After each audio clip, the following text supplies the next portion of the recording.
What's up, everybody? Hey, this is Michael Imhotep, founder of the African History Network, host of the African History Network show. I'm a talk show host, researcher, lecturer, writer, and historian.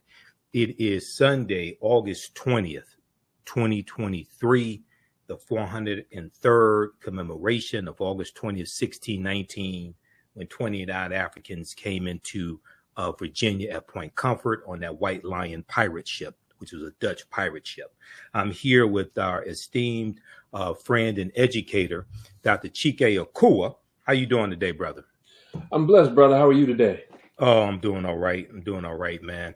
Well, this is a timely conversation. Everybody, today we're going to talk about what Black people need to know about the Florida school curriculum culture wars. And these school curriculum culture wars are spreading across the nation. And specifically, we're going to talk about a Washington Post column that Dr. Chike Akua wrote, came out August 17th, which is Marcus Garvey's birthday as well, August 17th, 2023. And Chike sent me a text message of the article yesterday. I said, hey, we have to interview you on the African History Network show today. Okay, so let me just do a brief introduction of Dr. Chike Akua. He's an assistant professor of educational leadership at Clark Atlanta University and one of the most sought after speakers at colleges, universities, and educational conferences. As an internationally recognized thought leader, Dr. Akua's scholarly research on African-centered education has been published by academic presses in the following publications: African-Centered Education, Theory and Practice in the year 2020, the Journal of Black Studies in 2020, the SAGE Sage Encyclopedia of African Cultural Heritage in North America in 2016, and the Handbook of Urban Education in 2014. His most recent book is the revised and expanded fourth edition of Honoring Our Ancestral Obligations, 7 Steps to Black Student Success, which is used as a text at a number of colleges and universities nationally. And he's the author of 11 books and creator of Reading Revolution Online, which he'll give us more information about later in this interview. And their website is readingrevolution.org, readingrevolution.org. All right, so brother, we're going to pull up your article here from the Washington Post up here on the screen chat, on the screen share. But the name of the article is The Irony of Black History Legislation in Florida. So give us a synopsis of what you were talking about here in this article. Sure. I went into some of my research on Black history laws throughout the country. And in some of my research, I examined Black history laws in several states: New York, New Jersey, Illinois, South Carolina, and Florida. And interestingly enough, I found that Florida had a little known African-American history law. And I found that their law was the most comprehensive of all of the different Black history laws that I examined. Right. And what made it unique was that this is the only law that required that teachers teach the African and African-American contributions and accomplishments that have been made across the curriculum. So in other words, in those other states, the law required that teachers teach about slavery and the African-American experience starting in America, and only in the social studies classroom. But Florida's law was more comprehensive because it required that you also taught the African contributions before slavery and across the curriculum, meaning in science, in math, in language arts, and reading, and literature, and social studies, all of the different subject areas. So I found that to be a fascinating article, and that the people who brought that legislation into being were very intentional about how they worded it. So I found it very ironic in terms of what's going on in Florida and many other states now, as they're trying to censure what's taught about Black history. And much of that is happening or started in Florida, which has, interestingly enough, the most comprehensive law. So that's what we mean by the irony behind these Black history laws. Okay, and that law that you are referring to is Florida Statute 1003.42, Section 8, and is referenced here in your article here for the Washington Post. And in this section, and I'm going to have you elaborate on this, you talk about the fact that so you were teaching at a school. Was that an elementary school or middle school, and starting in 1992 in Virginia? Yes, middle school. Middle school, okay. And you go on to say in 1994, 2 years after I began teaching in Virginia, the state of Florida passed landmark legislation that required the teaching of African and African American contributions across the curriculum. And everybody could research this, and he put the link here in the article to this statute. I think it has the link to the article, the link to the statute, or you can Google it. Florida Statute 1003.42, Section H, required that teachers teach, quote, the history of African Americans, including the history of African peoples before the political conflicts that led to the development of slavery, the passage to America, the enslavement experience, abolition, and the contributions of African American society. Okay, so now contrast this. Now you and we're going to talk about your experience in teaching in Virginia as well, but contrast this law and Governor Ron DeSantis, who I loathe and abhor. He has cited this law to try to give cover to the 2023 social studies standards that so many people are raising objection to. And I have those social studies standards. I'm going to show them on the screen as well. I have the PDF of it, of the 216-page document or so. Talk about how this law contrasts with the 2023 social studies standards. Well, the law that came out in 1994, as you can see, is very comprehensive in the way that it was worded, because it was constructed by Black scholars and educators and legislators. Okay? Right. And I interviewed several of the Black legislators and educators that brought that law into being. And what they were very clear on is that prior to that law, there were several themes that emerged. One of them is the inaccuracy in the school curriculum. That each of the people that I interviewed were very, very clear that school curricula to that point was very inaccurate. Secondly, not only was it inaccurate, the second theme that emerged was that there were clear omissions that were very important contributions and accomplishments that African people and African Americans had made to American history and to human history. The third element or theme that emerged in these interviews, and by the way, when you conduct research, you're looking for patterns. So these are the patterns that emerge, whether you're doing interviews, doing surveys, observations. So the third thing that emerged was this issue of correction, that the standard American narrative of history needed to be corrected of these inaccuracies and omissions. And then once corrected, the true and authentic contributions of African Americans and Africans needed to be included into the curriculum. So inaccuracy, omission, correction, and inclusion. Those were the four primary elements that emerged in my research. So now when you contrast that with the so-called Stop Woke Act, one of the things that came up in DeSantis's remarks that was very ignorant was that he suggested, and you just scrolled past it, was that enslaved Africans developed skills as a result of slavery. Right, exactly. And I've dealt with that extensively here on the African History Network show, but go ahead, because you do have some historical information here as well, but go ahead and talk about that.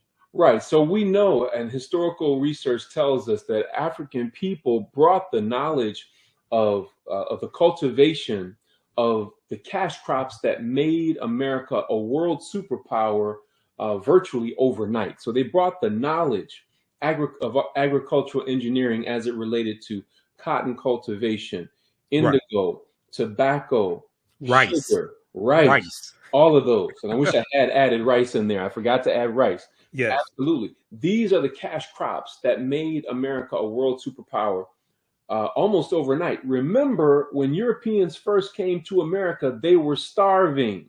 Right. They didn't know how to plant crops. It was Right. the indigenous people who had to show them how to do that. And indeed, Africans brought that over. They studied us very carefully so that they would know which nations to invade and which Africans to bring over here who had specific skills. So for him to make that very ignorant remark to suggest that Africans benefited from enslavement is idiotic and is very ill-informed and is very dangerous to teach our children or any children that. Because what it does is it justifies abuse. It very subtly justifies white terrorism and says, well, hey, you all should just be thankful to be here because you're in America. Exactly. You're the greatest nation in the world. Well, America would be nothing to speak of were it not for the brains and backs of African people. Exactly. And, you know, just a couple of things. And I know you know this because you teach about the history of the Moors. The Moors introduced into Europe cotton and sugar about 9th and 10th century. Mm-hmm. Okay. So and sugar comes from sugar cane. Okay. Sugar cane grows in hotter climates. So we knew how to grow sugar cane. And this is going to be one of the biggest cash crops, even before cotton becomes king for Europeans. You know, when you study the Spanish colonies, you study Christopher Columbus, they're setting up they're setting up sugar cane plantations in Cuba, Jamaica, things like this, Santo Domingo, which becomes Haiti, etc. So we saved Europe multiple times. Okay, we taught them so much. We saved Europe and Europeans multiple times. Well, here's the further irony about that. The further irony about that is I have been providing consulting to the Florida African American History Task Force. It's actually the Commissioner of Education's African American History Task Force. And I've been consulting with them since 2006. I've developed curriculum resources for them, online training and professional development and in-person professional development for teachers and leaders throughout the state of Florida. They have utilized my books and all of the things that I produce. So the African American History Task Force in Florida is very progressive and is very clear and aware of the things that you've shared, because the things that you shared are actually in the curricula that I've produced for them. I've spoken at their summer institute several times. So they're aware of all of this, but they're being suppressed by the Florida Department of Education and by Governor Ron DeSantis. And so those that are listening right now will say, man, that's terrible, Dr. Akua, but hey, I don't live in Florida. Well, guess what? If your neighbor's house is on fire, guess what? You better grab a pail and some water and get to helping him or her put that fire out, because guess what? It's not just in Florida. Florida is receiving most of the heat for this. They're receiving most of the play in the media about this. But in reality, there are 35 states who have proposed legislation similar to Florida. And of those 35, 16 have already passed a similar law. Mm-hmm. So you need to check your particular state. And there's certain things that we need to be doing as Black people with our children. Whether your child is going to a public or private school or charter school, there are certain things that we need to be doing as parents at home to inform and influence our children to understand the truth about their history, heritage, and culture. Excellent, excellent. And so we're going to come to those things as well. You talk about them at the end of the article also. There's some critical things that I want to hit on, because I've been reporting on this extensively here on the African History Network show, what's going on with Florida, first dealing with the Advanced Placement African American Studies curriculum, the class, which was banned by Governor Ron DeSantis in Florida, but then also these social studies standards. And now Governor Ron DeSantis has said publicly that he had nothing to do with these social studies standards. But there's a commission. There's a commission, and you have African Americans on the commission. One of them is Dr. William Allen, who's a well-known African American conservative.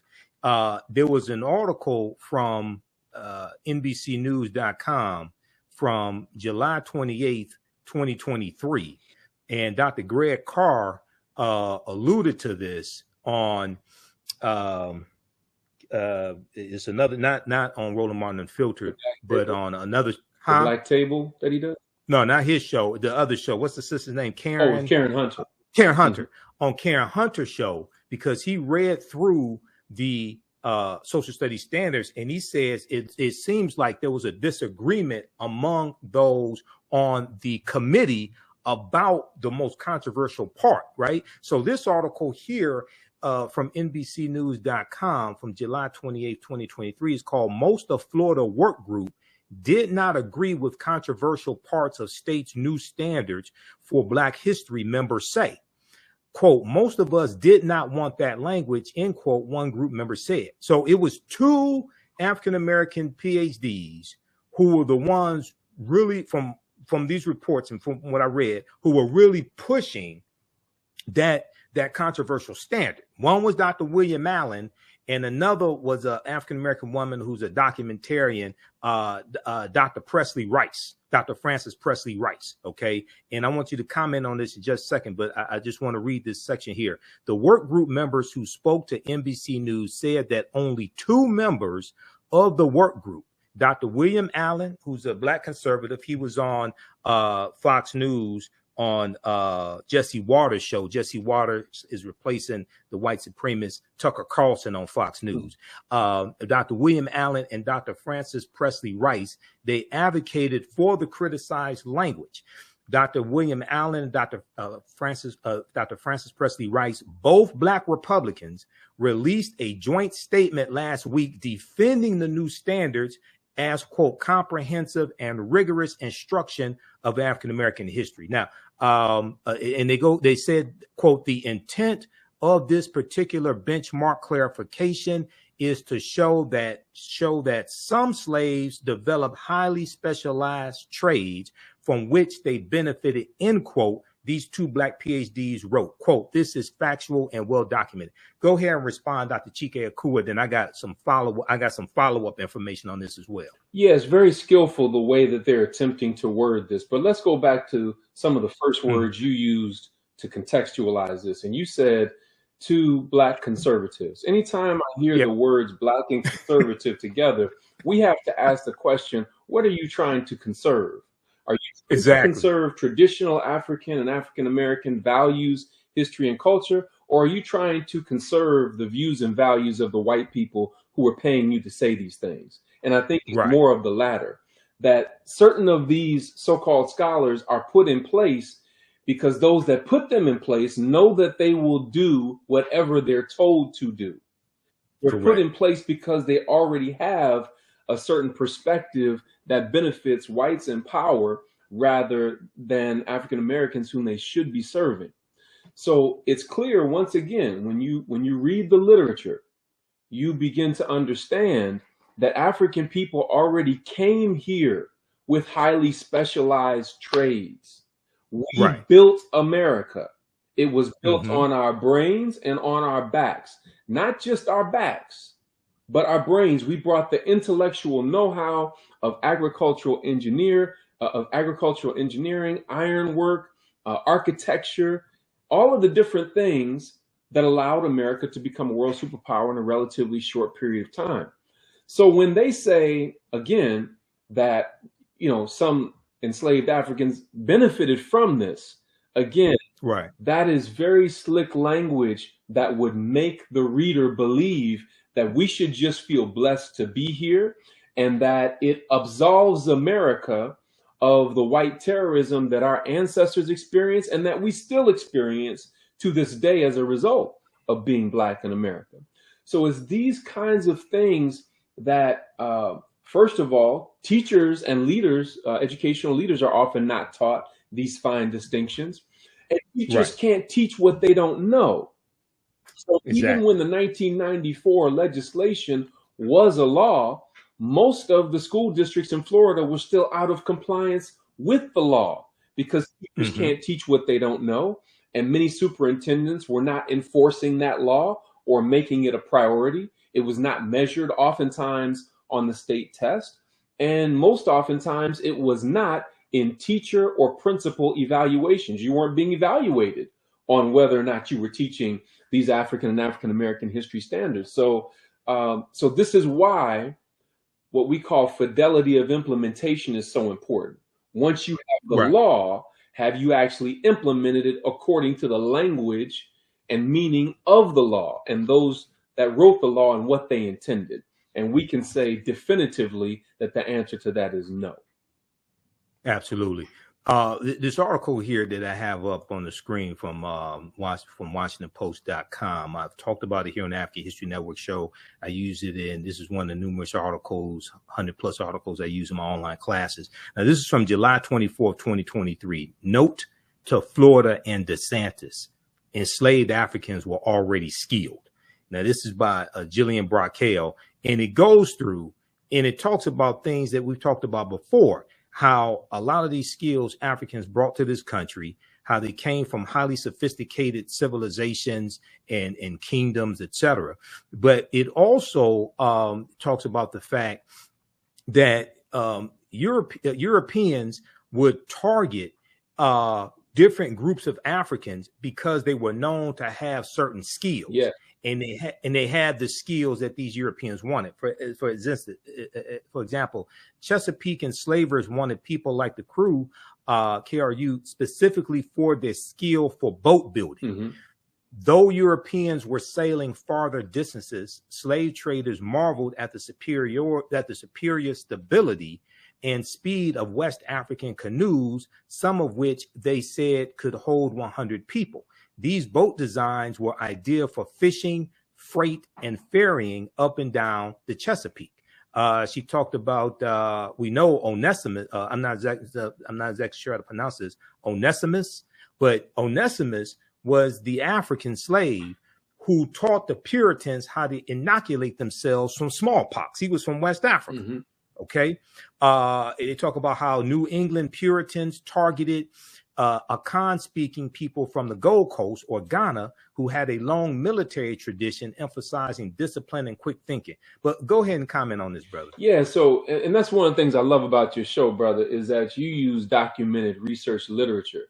And I can give some other examples. If you go and you read Charles Finch's book, The Star of Deep Beginnings, The African Genesis of Science and Technology, if you will go and read Blacks in Science by Dr. Ivan Van Sertima, if you read Blacks and Science by Robin Walker, volumes 1 and 2, there is a literature on these things. We're not just talking and just making stuff up. When we say that there's scientific research literature, we mean that there is hard empirical evidence to demonstrate what we're talking about. There, you have it right there. It's Robin Walker, Blacks in Science. Yeah.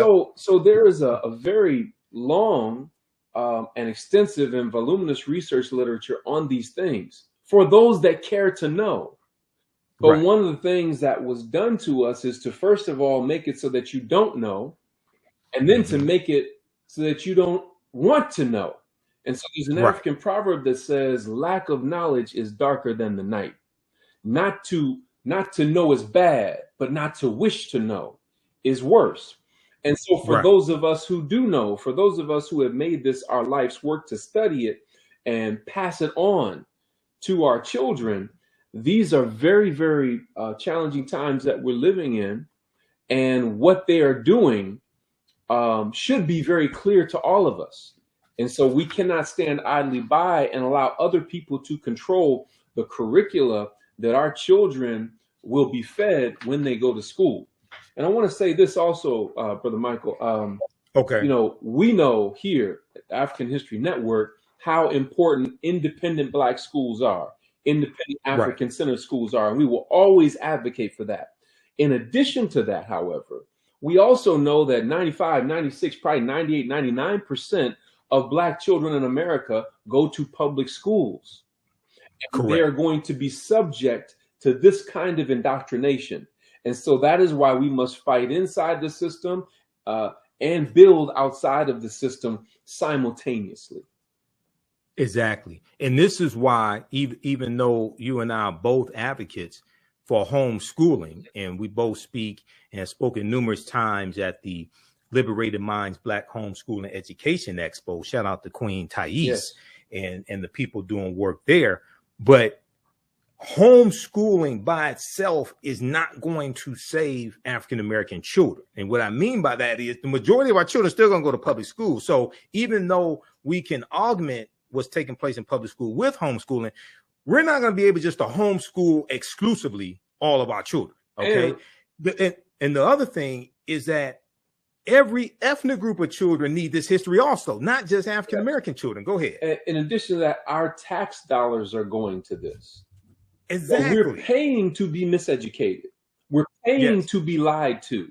We're paying for what Dr. Kemet Shockley calls a mild form of mental molestation when our children go to these schools. So we're literally paying to be oppressed. And one of the goals of the oppressor is to get the oppressed to participate in their own oppression. And so that's one of the things that's a big problem with this as well. And this is why we must take a stand on this, why we must be vocal about it, and why we must continue to agitate to make sure that these clarifications and corrections are made. But we need to do it at home as well as in public and in the schools. Exactly. I want to go to this article here, then we're going to go back to your article with from the Washington Post. Now, I've dealt with this all extensively here on the African History Network show, step by step. So after the rebuttal from Dr. William Allen and Dr. Francis Presley came out, what happened was, is detailed here in this article here from the Tampa Bay Times, picked up by Yahoo News. I want everybody to read this. Benefited from slavery. Critics say some of the state's examples were never even slaves. So this is what happened. To push back on the criticism that was taking place across the country, you had a spokesperson for the Department of Education named Alex Lanfranconi.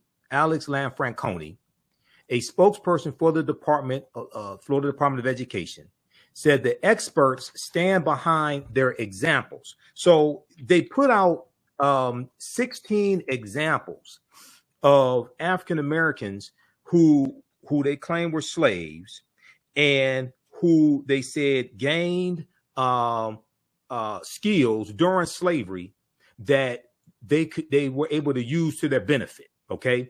Responding to mounting criticism, the department, referring to the Florida Department of Education, issued a statement Thursday offering 16 examples of historic figures it said fit that description. Okay. The description of people able to enslaved and gained, suggesting some slaves benefited from skills they learned while enslaved.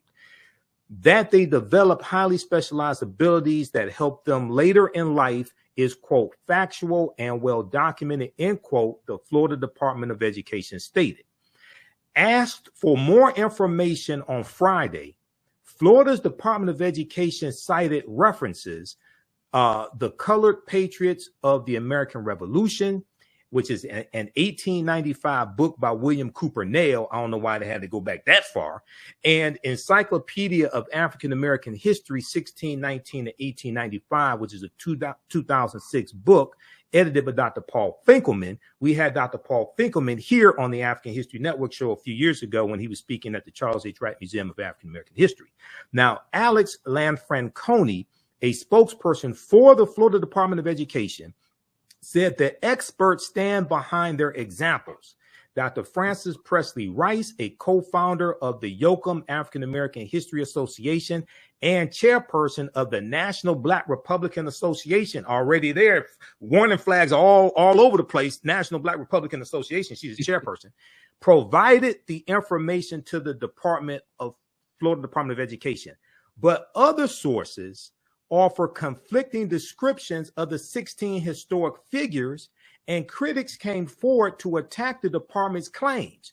Among the problems historic sources show several of the 16 individuals were never even slaves. Go ahead and comment, and I'm going to pull up the 16 individuals, brother, because almost half of them were never slaves. Go ahead. Yeah, so there were many Africans who not only brought their skills with them from Africa, but there were many who were free people in the Americas.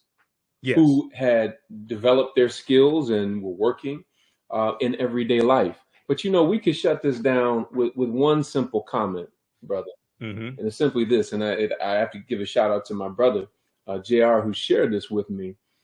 Okay. Would there be anyone so ignorant as to suggest that Jews benefited from the Holocaust? No, there wouldn't. You know, even so no one would not Jews as a whole. No one would even think to say something so outrageous. Right. But why is it that there are those that think that they can say that regarding African and African American people? This is a question of power or lack thereof. And so, again, it seeks to justify abuse and white terrorism. It subtly says, once again, y'all should just be glad to be here. You know, what if, you know, look at Africa now. What if you were over there now? Well, if Africa hadn't been invaded, exactly, you know, in the ways that it was, if African people were not brought here, there would be no America worth coming to, because we were the ones that built it into something that was appealing and attractive to make people want to come here. But again, these are the fine distinctions that leaders and teachers have to have when they're teaching these different standards. Exactly.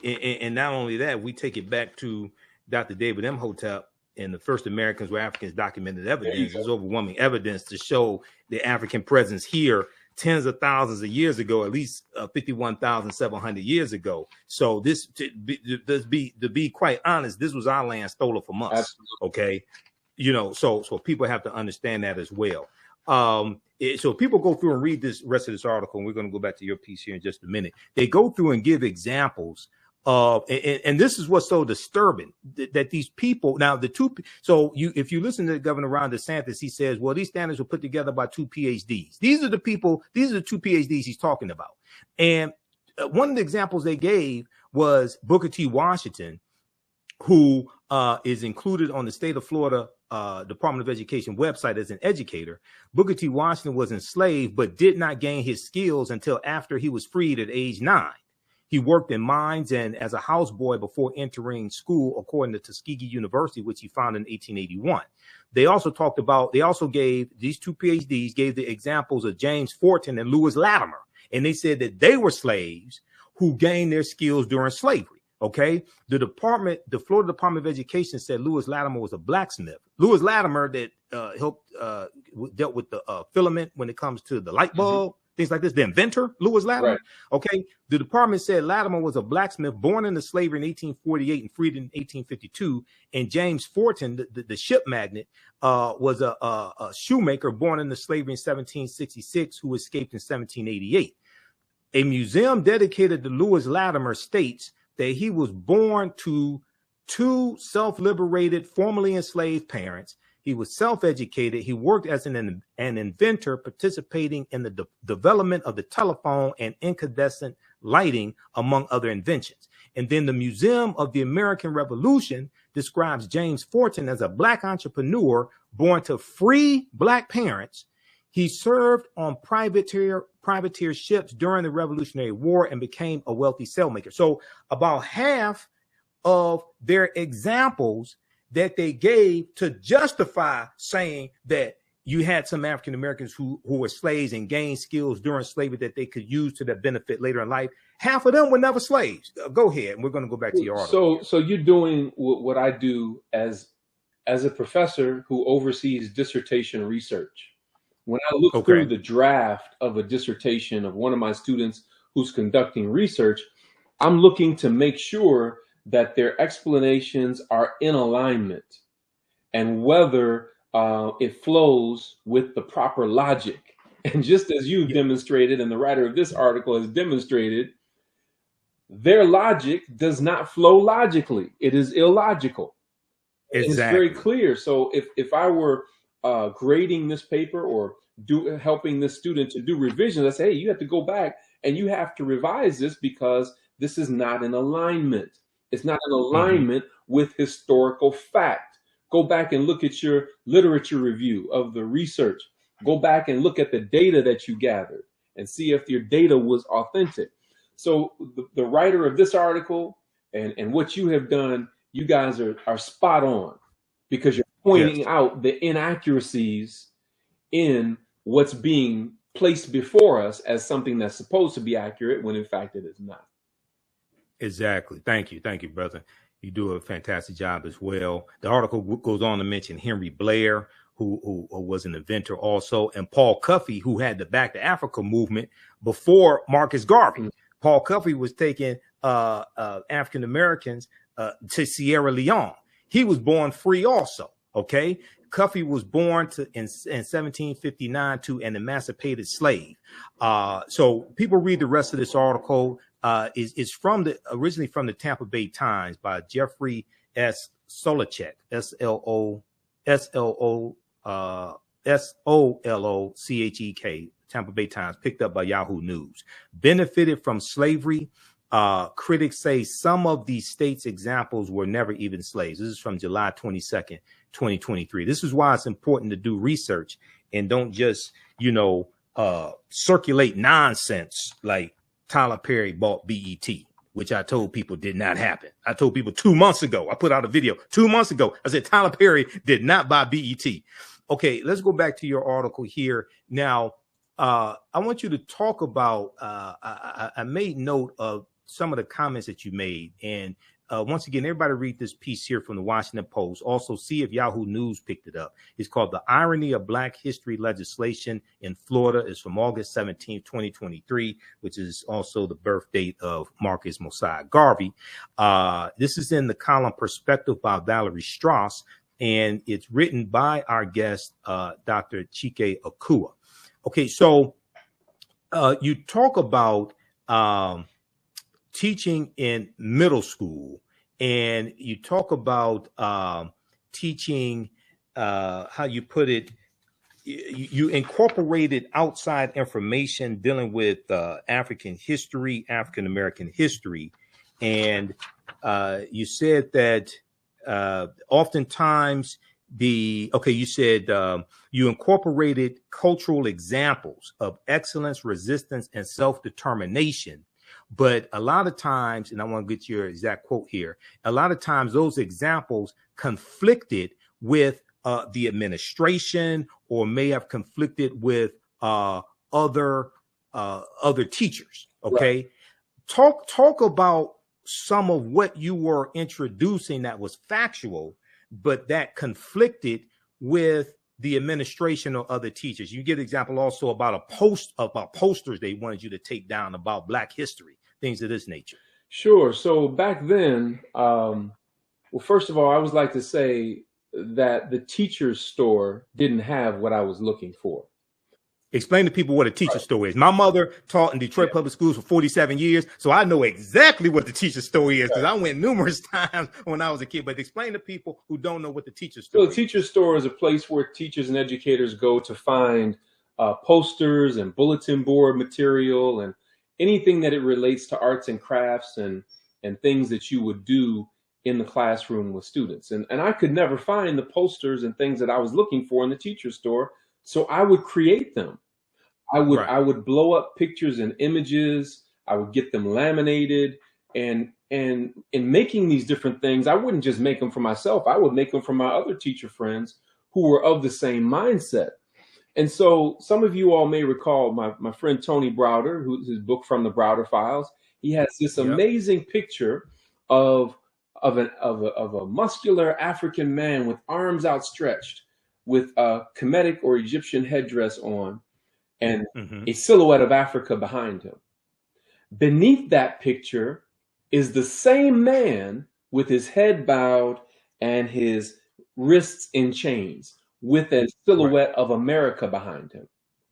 So I thought, man, that image was so strong, and it tells a story that my students need to know. So I blew it up, and then I had it laminated and made several for some of my other friends.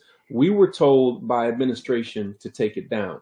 Now, contrary to what you may think based on my energy right now, brother, back then I was not as forthright and forceful and articulate in representing what I was doing and why I was doing it. But I couldn't just take it down. So what I did was I took my scissors. I asked them, what's the problem with the poster? I said, is it the top part of the top or the part of the bottom? They said, it's the part at the bottom. I said, but that's historically accurate. Yeah, but that could make students feel a certain kind of way and everything. We just want you to take it down. So instead of just taking down the whole poster, I took my scissors and I cut a jagged line, a jagged edge, cutting the bottom portion off. So when my students came to class, they were like, oh my gosh, Mr. Cool, what happened to your poster? Who did that?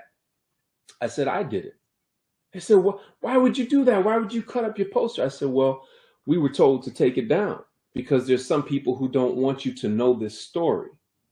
Right. So I had to, in my 14 years as a public school teacher, I had to covertly infuse this type of cultural knowledge into the schools because I found myself in the principal's office more often than some of my troubled students, myself and some of my colleagues. And those of my colleagues that were doing this as well are doing amazing things today as well. But we were making a tremendous impact on our students, but we're having to do it covertly and constantly under attack, constantly having to justify why we were teaching, what we were teaching, and why we weren't just teaching the standards that they gave us to teach, but we were getting results that they couldn't get. Exactly. And you mentioned that here in the article. And Tony Browder is a friend of mine. We just had Tony on the African History Network show April 23rd, dealing with why Nile Valley civilization history is important. And I use two of Tony's books in my classes, Nile Valley Contributions to Civilization and Egypt on the Potomac. Those are two books that we use by Tony Browder in my online history classes. So you in this section here in your piece from the Washington Post, you talk about you had a poster of a black man with the headdress of a king and arms powerfully outstretched with a silhouette of Africa behind him. Beneath it was a picture of the same man with head bowed and hands shackled with the silhouette of America behind him. The poster provided an opportunity for deep examination and inquiry. The poster told a story that our administrators were unwilling to acknowledge. It is a story that many are still unwilling to acknowledge or accurately assess today. Now, you said it was not uncommon for one of us to be called to the office, the principal's office, for questioning about our methods and materials. But as a result of our methods and materials, we were achieving academic and behavioral results that other teachers were not achieving, and often from students deemed unreachable. So talk about some of the success that you had with students who other teachers deemed unreachable, but what type of knowledge were you giving them that changed their behavior? Well, first, let me say, brother, and I'm sure you've heard this before, when you go on a job, two of the most important people for you to know is not necessarily your direct supervisor or your boss. It is the secretaries and the custodians, because they see things that other people don't. It was the secretary who let me know, hey, they're looking at your lesson plans real carefully, and I've heard them talking about you. It was the black secretary who told me, listen, if you hear a click over the intercom system, a random click, they're listening in on your classroom. I was like, yo. Wow. So, but here I am, and I wasn't the only one. I want to be very clear. There are many conscious and committed black educators and non-black educators who are going through and have gone through what I'm talking about. But they used to send to me the students that they could not handle. They used to send to me the students that they could not control. they were always amazed at, they were oftentimes always amazed, when they came to observe my classroom. My students were on task. They were answering questions, asking good questions, respectful. But then in other classrooms, they're unruly and out of control, because they're not just unruly and out of control. That is a form of resistance to miseducation and oppression. This is what a lot of people don't understand. When our children act up and act out in school, it's not just acting up and acting out. It is a form of resistance to miseducation and oppression. And Imwali Mubaruti says something interesting. He said, Dr. Mwalimu Baruti. Baruti, yes. He said, shout out to Mwalimu. Yeah, yes. He says miseducation leads to diseducation. I need to break this down, brother. Miseducation, of course, comes from Carter G. Woodson, and that is being given a form of schooling that doesn't teach you the truth about your history and culture or prepare you for life as you will face it. Okay, that's miseducation. But Imwali Mubaruti says miseducation leads to diseducation. Diseducation is an anti-learning psychology. In other words, you've lied to me so much, now I don't want to learn about nothing. So think to yourself, have you ever seen, particularly young brothers, sometimes sisters, but most of the time young brothers, who mentally opt out of school altogether? They've checked out. They're resistant, they're unruly, they're defiant, they may be disrespectful, because that is a result of diseducation. You've lied to me so much, now I don't want to learn nothing.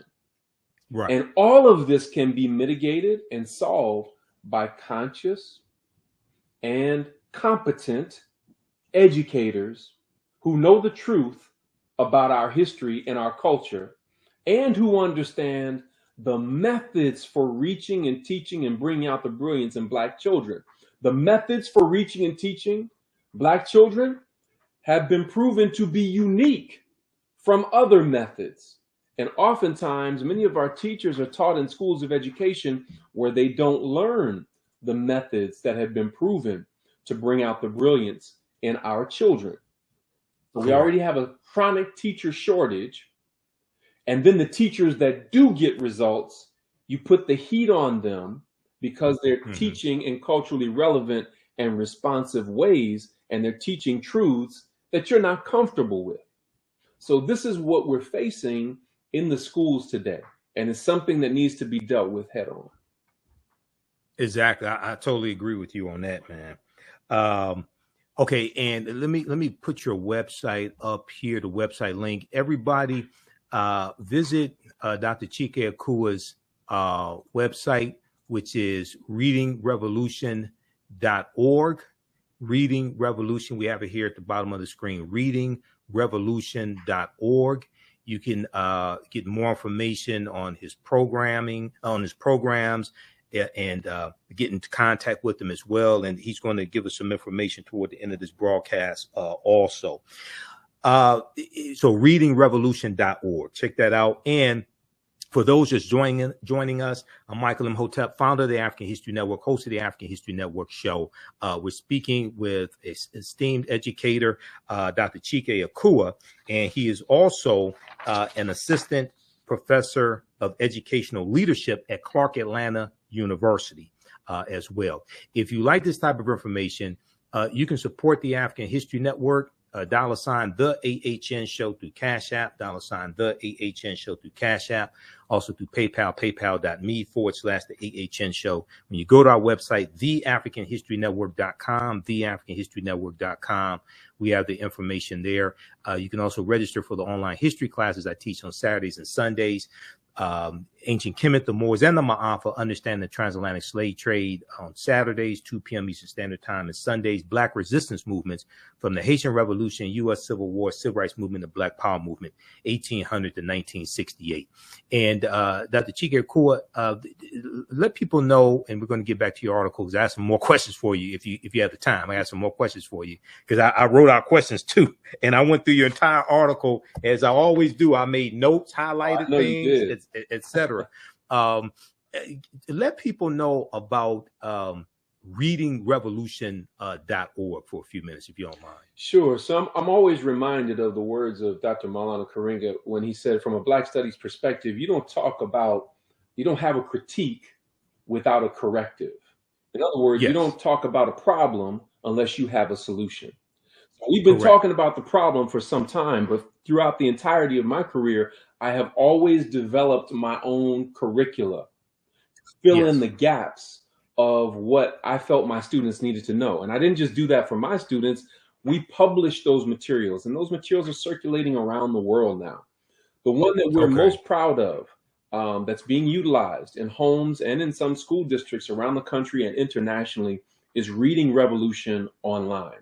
And what I like to do, brother, is I would like to take everybody behind the scenes to see it, because when I was a reading specialist in the public school system, they sent all the students to me who would not pass the state test in reading, but they didn't have a curriculum, which to me was great because I probably wasn't going to teach from it. No way. I was going to create my own stuff because it probably wouldn't have met my students' needs. So every day I would write up a brief reading selection about an African or African American hero or shero, ancient or modern.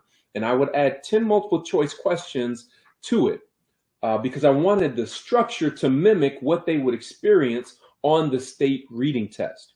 And so after doing about 30 of those selections, Spirit kind of whispered to me and said, hey, this needs to be a book. So I called on another good friend of mine, Brother Tavares Stevens, and we wrote the book, Reading Revolution. And that book did very well. It went national and international. It contains 90 of those reading selections, okay? But in 2018, we began the process of digitizing all of that content so that we could make it available on an interactive platform. And so that's what I want to share with you right now. So let me know when you can see my screen, brother. Okay, I just turned it on. Yeah, I can see it. Okay, so remember, there are 90 reading selections in Reading Revolution Online. For each of the reading selections, there are 4 activities. Okay, so you can see me scrolling. And if you can zoom in on your screen a little bit, so people can read the lines. If you want them to be able to read it. Let me scroll down to the one I want to do. We'll look at this one. Is that a little bit better? Yeah, that's a little better. Yeah. And you say Control plus sign and that will zoom in. Oh, okay. Control plus sign on your keyboard. Yeah, that'll zoom in. How's that? There you go. Yeah, okay. So we start off. So remember, there are 90 reading selections. This one is about Ahmed Baba. Okay. And the purpose is to center our children in Black excellence. We start off with a power quote. This particular quote is an African proverb, and it says, books are worth their weight in gold. Books are worth their weight in gold. So we want that on our children's mind as we get into the lesson. Then when you go beneath that, and we would have a conversation on what that means and what their favorite book is and things. But then we go to what we call Baobab vocabulary. And you know, Brother Mike, in African tradition, the Baobab tree is called the tree of life, because the elders and the mothers of the city meet under the shade of the Baobab tree. The people hollow out the trunk of the Baobab tree to store water and food and other necessities. So it provides a number of things for the village, right? So the Baobab tree is the tree of life. We call it Baobab vocabulary because doing these activities will bring life to our children's vocabulary development, reading comprehension, critical thinking skills, and cultural competency.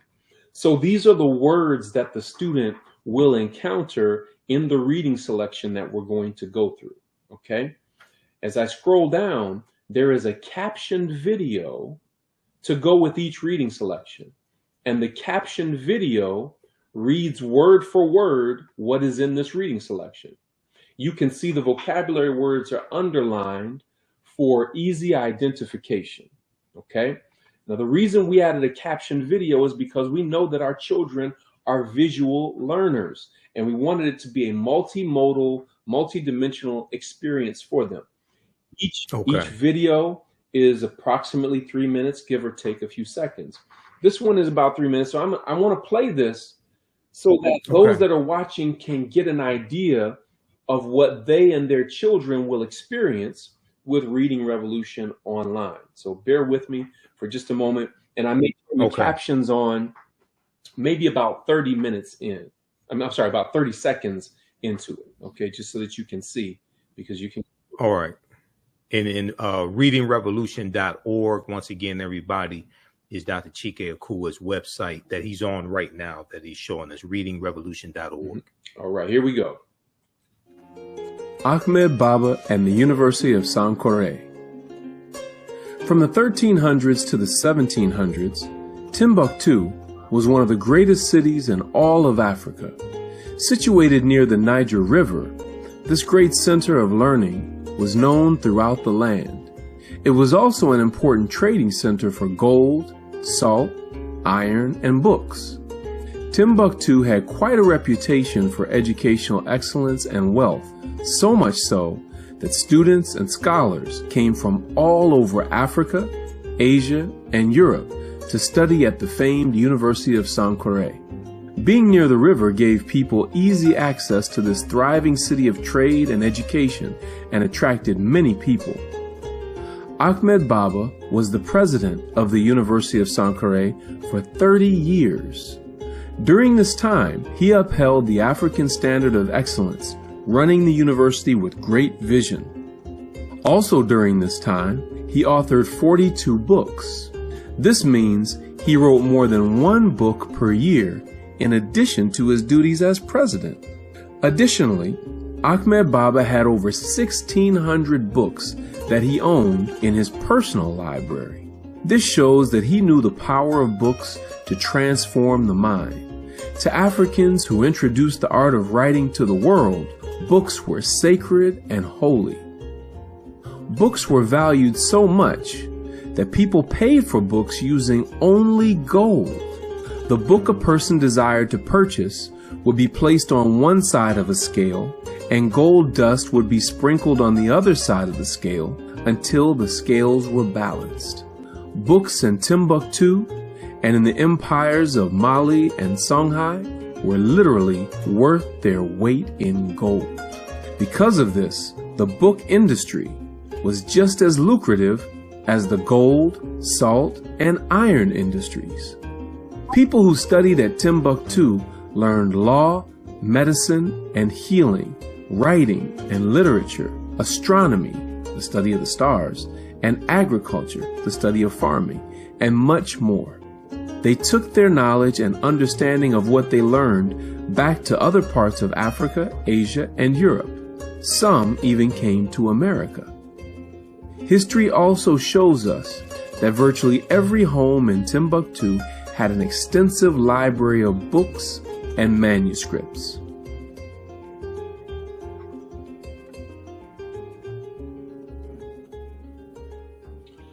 Okay, before. All right, that's great. Yeah, that's fantastic. Go ahead. Before I go into the activity, brother, can you just tell me anything that stood out to you in watching that brief video clip? Just anything. Well, Ahmed Baba being the president of the University of Sankore for 30 years, I knew he had a library of 1,600 books. I knew he wrote numerous books. He wrote 42 books. Reminds me of the 42 laws of Muhammad. I mean, the 42 negative confessions of Muhammad. Right. Then also, every home in the city of Timbuktu, in the Mali Empire, had a library in the home as well. And I tell people, people that watch the African History Network show, I tell them we need to have our own University of Sankore in our homes. We have entertainment centers, but we need to have learning centers in our homes as well. Absolutely. And, you know, like so many people, I was miseducated in my K through 12 schooling process. But when I started learning the truth, you know, when I was growing up, brother, we used to say, man, I'll knock you all the way to Timbuktu. I didn't know that was an actual place, though. An actual place where people came from all over the world to study at the feet of our ancestors, right? Yes. So after listening to the video and reviewing the printed reading selection, the student would then go down here to the Baobab vocabulary activity. And what you see is the vocabulary word on the left-hand side, the definition on the right-hand side. So the duty of the student is, this is a click and drag activity.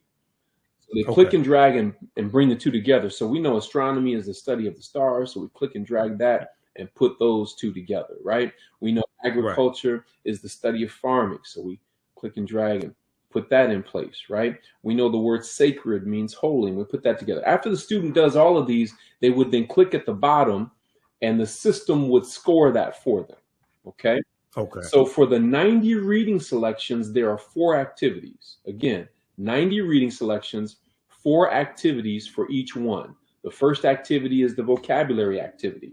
The second activity is a comprehension assessment. And I'm going to just run through these real quick, and you'll see some of the vocabulary words in here as well. I'm going to get some of them wrong on purpose for the sake of time. I'm just going to run through this. I'm going to get some of these wrong so that you can see how our system scores it. Okay. Let's see. So this is what we call a short cycle assessment. That is a student reading a brief passage and then answering some questions about it. And again, I'm going to get some of them wrong intentionally just so that you can see how our system scores it. All right. Okay. And so I'm on number 10 here. Let's see how we did. So we got an 80. So now you can see what you got wrong, what you got right, and so forth. And so a parent can use this at home. If we know, see, we market my products to school districts all over the country and even internationally. But what I'm saying to Black folk is we can't wait for school systems to get a clue. You see what's happening with these retrograde policies and laws where they are literally telling you, we want you to stay asleep. That's why we call it stop woke, right? Yep. So we have to then take the responsibility to teach our children the truth at home so that at least when they go into school, they're now equipped to deal with the lies that they're being told, okay? So that was our multiple choice comprehension assessment. We had the vocabulary, we had the comprehension, now we have the grammar. This is where we take several items from the reading selection, and the student then has to retype each sentence, adding capitalization, punctuation, and changing verb tense where necessary.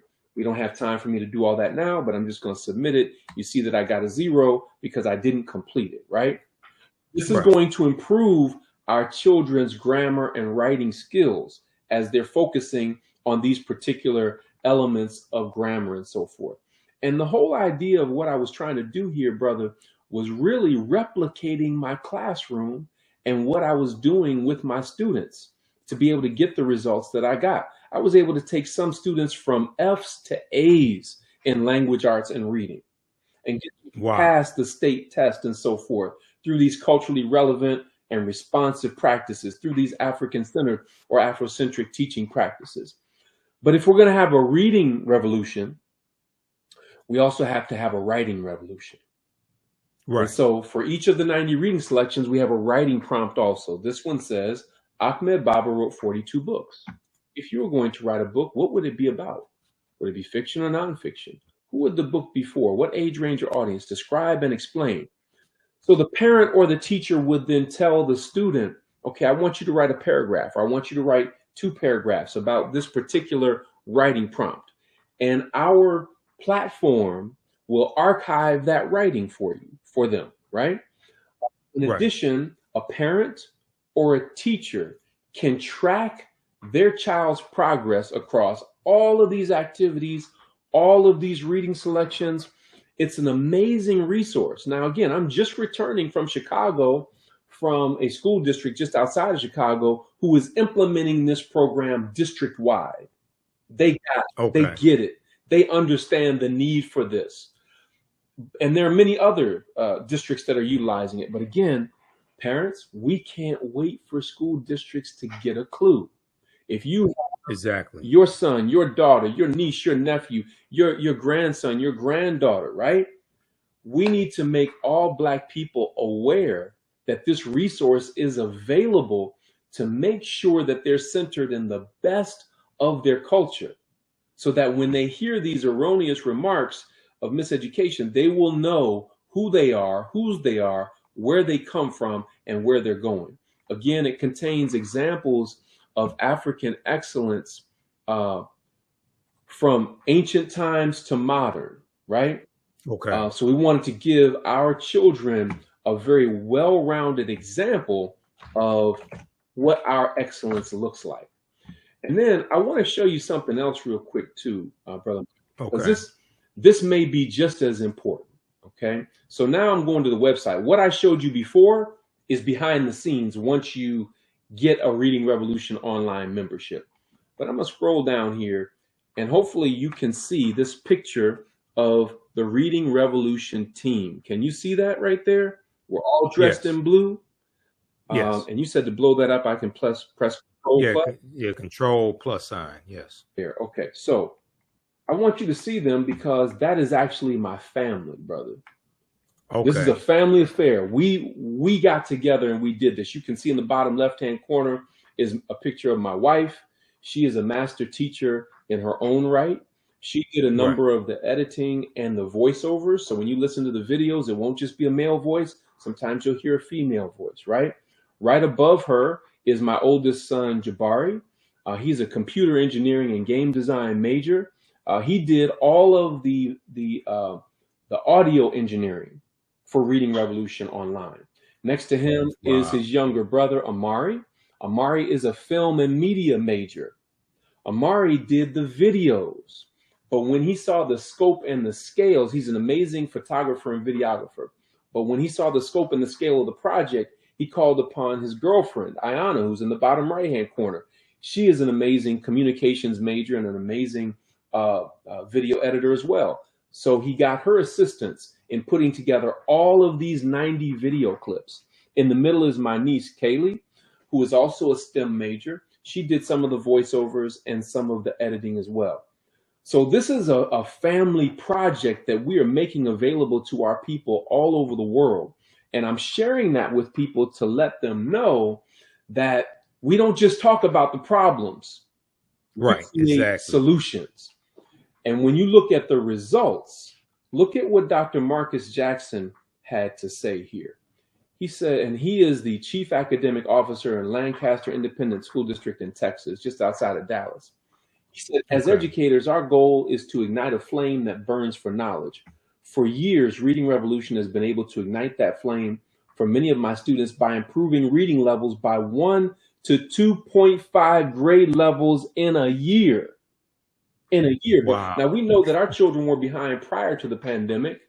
Now Right. there's even more learning loss, but he's saying Reading Revolution can help your child to improve their reading level in 1 to 2.5 grade levels in a year. Here we have a sister not too far from you in Inkster, just outside of Detroit, Michigan. She was at Inkster Prep, and her name is LaTanya Stevens. She says, if you're considering Dr. Akua's Reading Revolution for your school or district, I highly recommend it.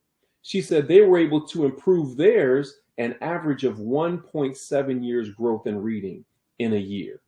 Okay. Wow. And they said, so in other words, we're getting results. We have something that works, right? So for those that are listening, when you go to readingrevolution.org, I want you to click on parents.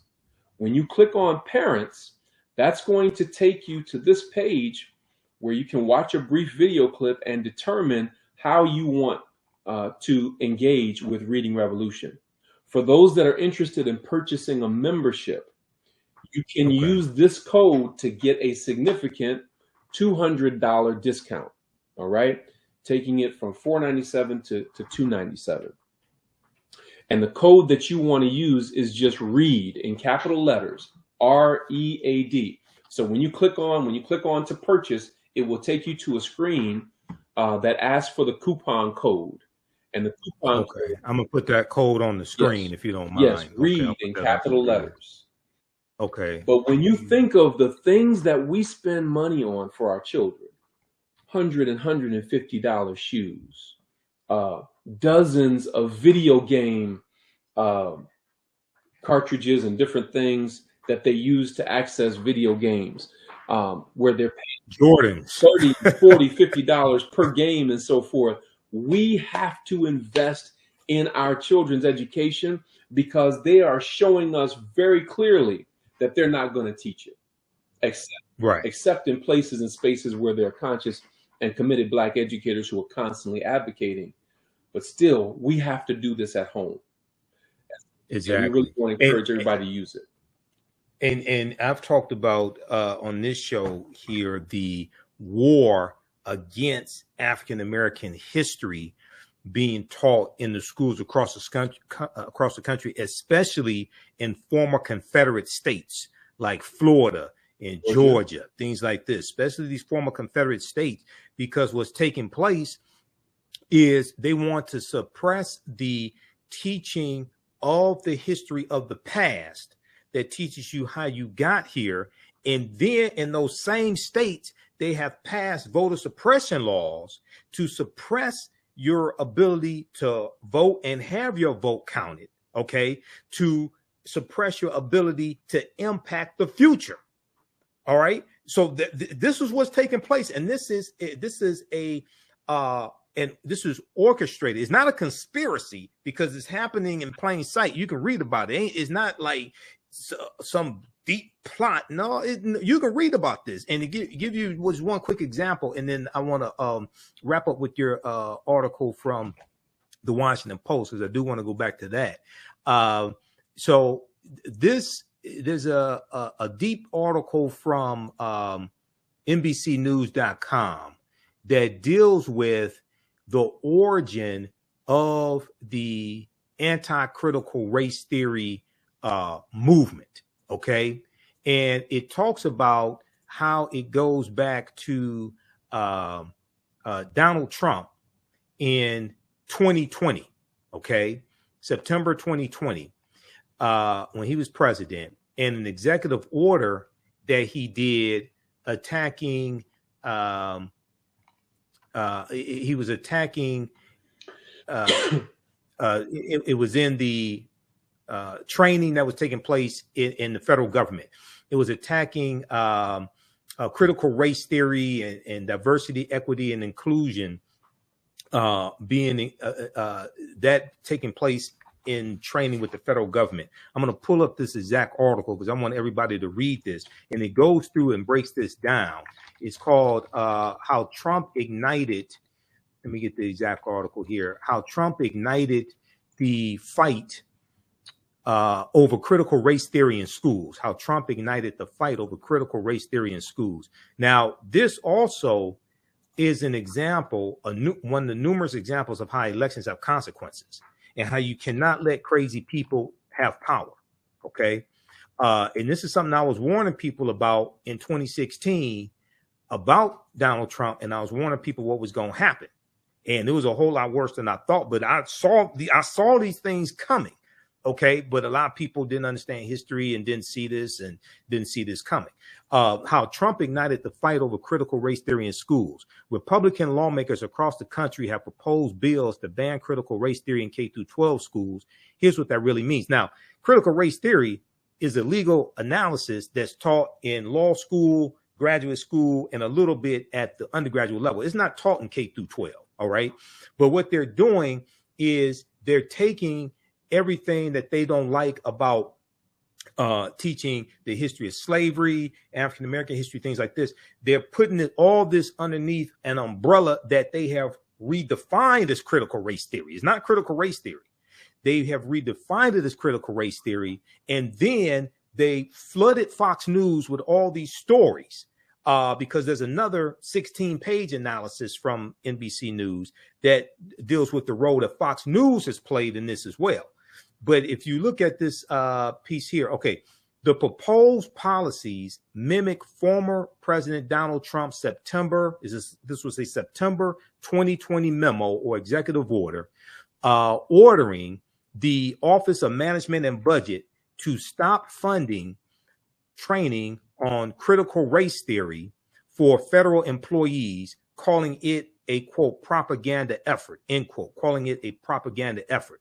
Around the same time, September 2020, around the same time, Donald Trump condemned the 1619 Project, a Pulitzer Prize winning 2019 New York Times report led by reporter Nicole Hannah-Jones that holds America was truly founded not in 1776, but 1619, when the first enslaved people were brought to the colonies. Now, we've already talked about, we were here for tens of thousands of years before that. August 20, 1619 did happen, but we have to understand this was our land stolen from us. Educators embraced this message and began utilizing the project and looking for resources to teach a more holistic history of the country. Donald Trump rebuked the 1619 project as a, quote, warped, distorted, end quote, portrayal of American history. Both the executive order he did, the memo, and this attack sparked the commission of the 1776 report, which Donald Trump ordered. The 1776 report, he created this commission, and the 1776 report was meant to combat the contents of the 1619 project. The countrywide uprisings in the wake of the deaths of George Floyd, who was killed May 25th, 2020 in Minneapolis, Minnesota, only fueled the matter, with pundits debating the nation's fraught history of racism. Thus, although President Joe Biden reversed Donald Trump's initial ban, because Joe Biden, when he came into office, he dismantled the 1776 project and removed it from whitehouse.gov. Thus, although President Joe Biden reversed Trump's initial ban in January of 2021, the seed had been planted. The seed had been planted. Go ahead, brother, and comment on this. No, it's very, very clear the efforts that are being taken to suppress the truth. And we call this a manufactured crisis. Yes, it is. Manufactured crisis around critical race theory, the fact that CRT, critical race theory, is not taught in K through 12 schools. Right. It's a manufactured crisis to gain the attention, to get more attention to Republicans, to increase their power base. Right. Yes. So this manufactured crisis is coming up against anything that critiques the standard American narrative of white supremacy. Correct. Anything that comes against that standard narrative of white supremacy ideology is going to be overshadowed by these different bans, by these policies and laws that are being passed. And that is why we need to wake up really quick and organize our people to understand these things. Carter G. Woodson said many, many years ago, there are two kinds of education: the kind you're given and the kind you must give yourself. The kind you're given is the kind that takes place in the public school system, which, by the way, as Du Bois said in Black Reconstruction, that public education in the South was a Negro or Black idea. And guess what? Yes. In the Nile Valley in ancient Kemet, we had free public education for males and females. When you go to West Africa and look at the great empires of West Africa, Ghana, Mali, Songhai or Songhai, free public education for males and females. When the Moors took over in Andalusia, which is present-day Spain and Portugal, had an influence throughout all Europe for almost 800 years, one of the first things they set up was free public education for males and females. That's why it was very natural when we got to America and gained our emancipation. One of the first things that we did was build free public schools for males and females. Remember, white folk didn't even want education for all of their own people. Correct. For poor white people, they were like, y'all don't need no education. We just need y'all to keep these niggers in line. And you don't need an education to do that. All you need is a whip and a gun. So it was Black people who are responsible largely not only for free public education, but also for males and females. Because remember, the females were being suppressed in Eurocentric society. But we had a sense of complementarity in our traditional African values. So we have an ancestral obligation to ensure that our children receive the best education possible. And we have to supplement, even if you're sending your child to a private school. I promise you, most private schools don't have the type of curriculum that I just shared with you. So this is very important that we get on board. I totally agree with that. One of the things you mentioned here in this article is on page 2. You said, I knew as a language arts teacher, there were many rich examples of reading, writing, language, and literature that developed in early Africa. There are many robust research-based examples to demonstrate this. For example, the teachings of Ptah-hotep is regarded by some scholars as the oldest complete text in the world, dating back more than 4,300 years ago. Talk a little bit about the teachings of Ptah-hotep and how you introduce this or how you use this to teach your students. Sure. So the teachings of Ptah-hotep was brought to our attention back in 1987 when it was published by Asa Hilliard, Nia Damali, and Baba Obadeli Williams. Nia Damali, interestingly enough, owns Medu Bookstore in the city of Atlanta. And of course, Baba Asa Hilliard and Baba Obadeli Williams have transitioned to the ancestors. But the teachings of Ptah-hotep contains 37 wise sayings. And Ptah-hotep was the ancient scribe in the king's court who wrote the book when he was 110 years old. How do we know that? Because in the preface of the book, he says, I'm 110 years old, right? Right. In addition to that, it is a type of literature that we refer to as wisdom literature. The most familiar wisdom literature that our listeners are probably familiar with would be the book of Proverbs in the Bible, okay? But this predates the book of Proverbs by well over 1,000 years, and you find many of the same sentiments in the teachings of Ptah-hotep later show up in the book of Proverbs in the Bible. Right. So it's a tremendous text that teaches young people our morals and our values and principles of leadership and issues of integrity and respect and so many just lifelong lessons that would serve our children so well. And again, not only do our children need to know this, all children need to know this. Exactly. Because when all children are not taught these things, I say in the article that every culture holds a key to unlocking the challenges that all humans must face. So when any culture is suppressed, all of humanity is diminished as a result of that. So when you hear me talking so passionately about what our children need, of course, I'm B1, I'm Black first, right? But and I also recognize that all people need to know this information. Other words, humanity is diminished. So the teachings of Ptah-hotep is a powerful resource. You can go online right now and order that book. It's a thin book, but a wealth of information in it that would serve you and your children very well.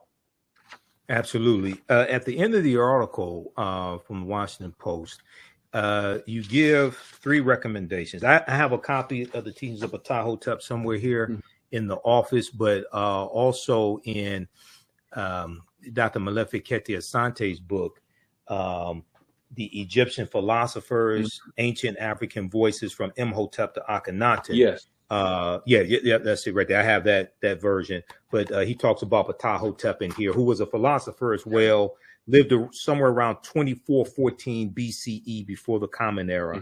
Because in the introduction, Chronology of Ancient World Philosophers, they mention a number of different ones. Imhotep, who I'm named after, Kagimni,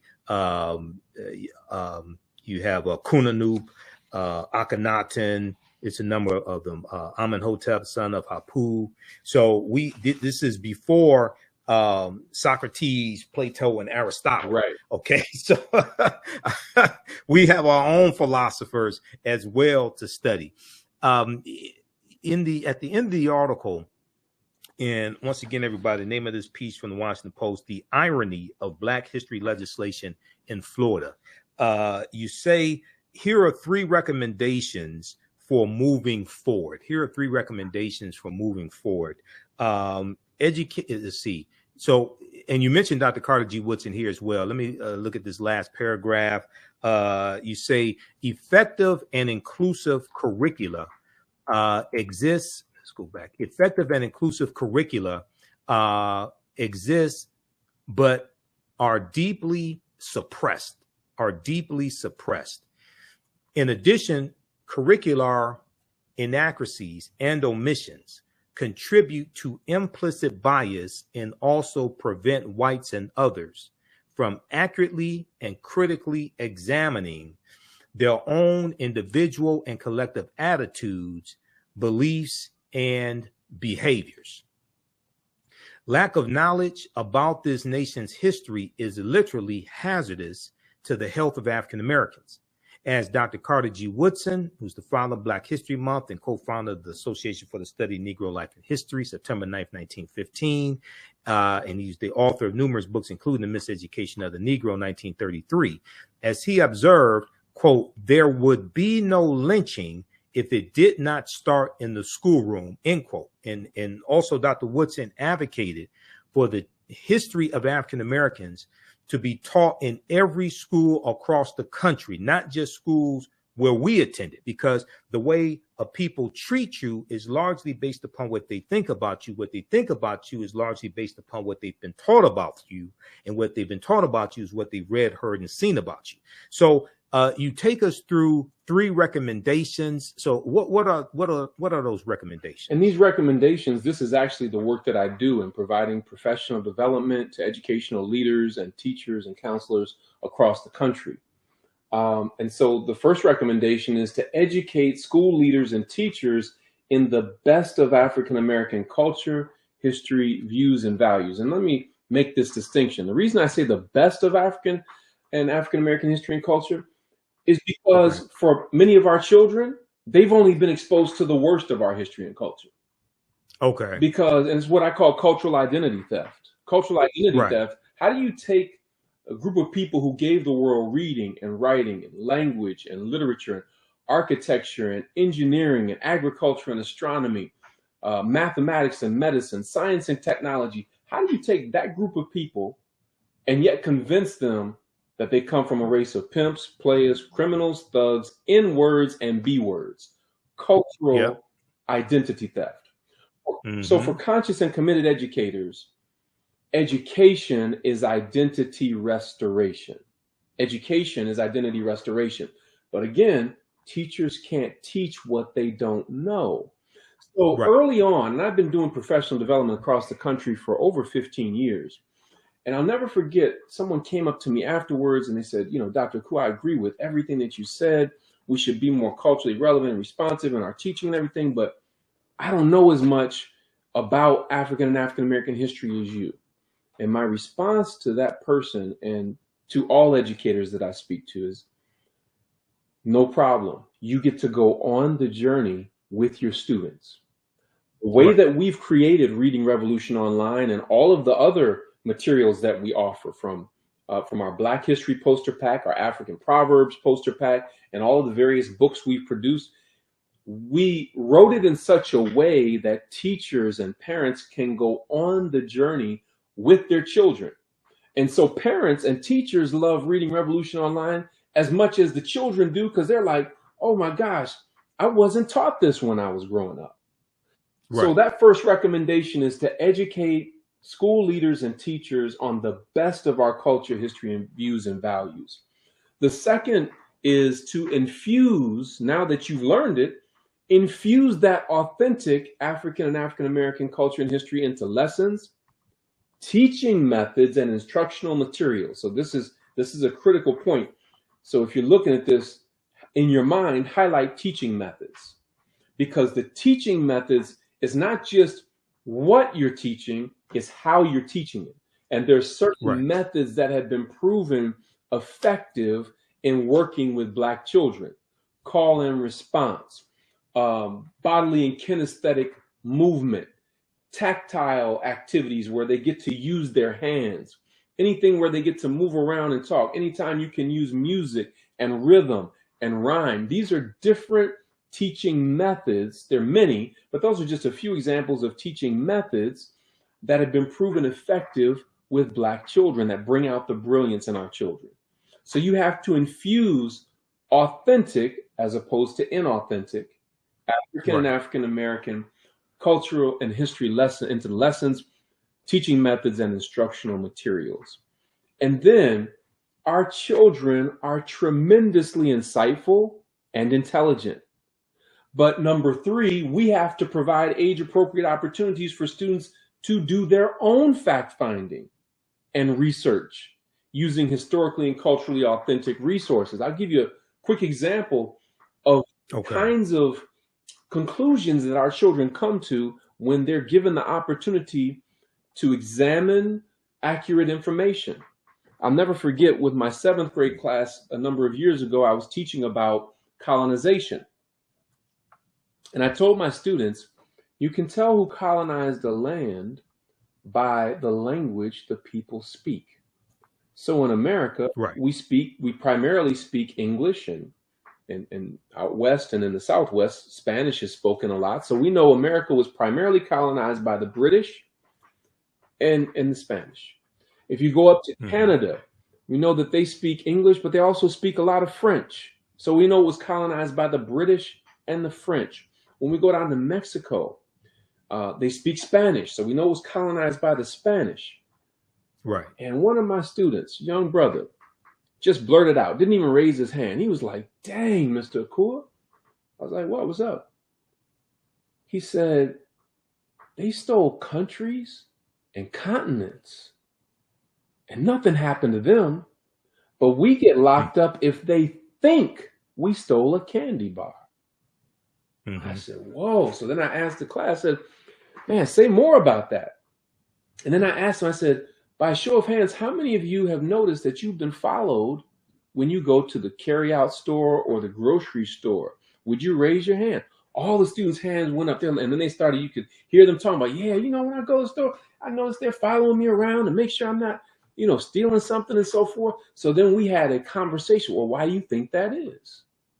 So we're characterized as criminals and thugs and thieves, when in reality, the whole continent was stolen. The whole country was stolen, but we're the ones that are shown and portrayed as thieves.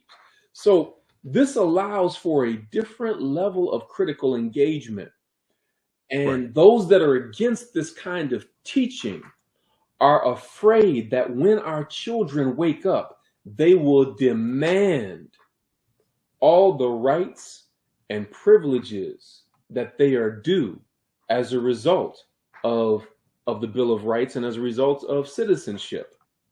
And so part of the idea is to continue to indoctrinate them into the standard American narrative of white supremacy ideology, and never have them to raise any question or any issues of inequity.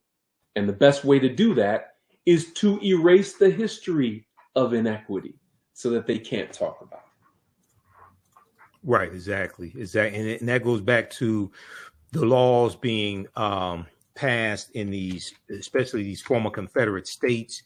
They're using the lie of critical race theory, and saying critical race theory is indoctrination, is being taught in the schools, things like this. Is not being taught in the schools. That's a legal analysis that's taught in graduate school, law schools, and a little bit in the undergraduate level. But they're using the lie, just like the big lie that the 2020 election was stolen. They're using the big lie to pass voter suppression laws to achieve their agenda. And they're using the lie of critical race theory to suppress the teaching of this history to achieve their agenda. But everybody should check out this article here. This is from thinkprogress.org. This is from March 25th, 2015. How news outlets help convince you that most criminals are black. Okay, so I have a background in media, and I've done extensive lectures and research on the impact the media has on the way we think, feel, act, and behave. My degree's in marketing as well. The foundation of marketing is psychology.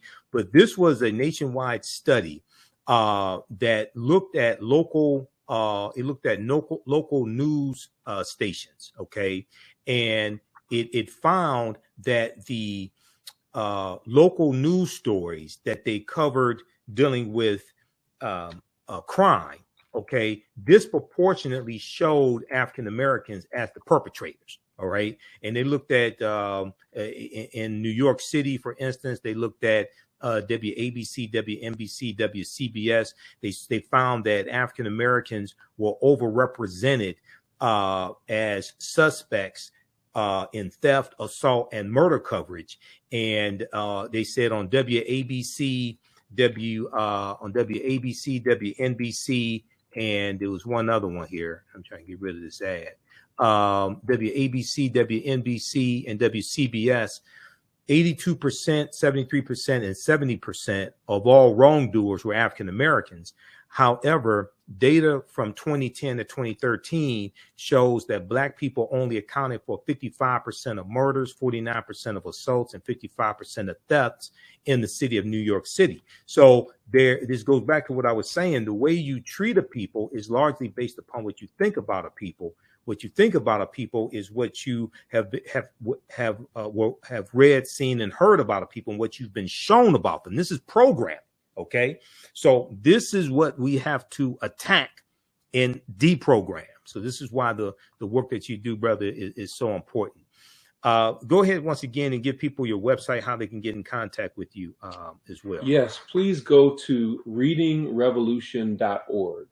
Again, readingrevolution.org. You can click on parents, and you can take advantage of the special that we have for everybody on the African History Network.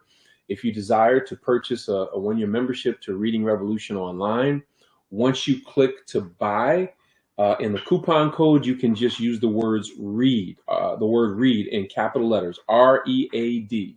Just type in READ, and you will get a significant $200 discount.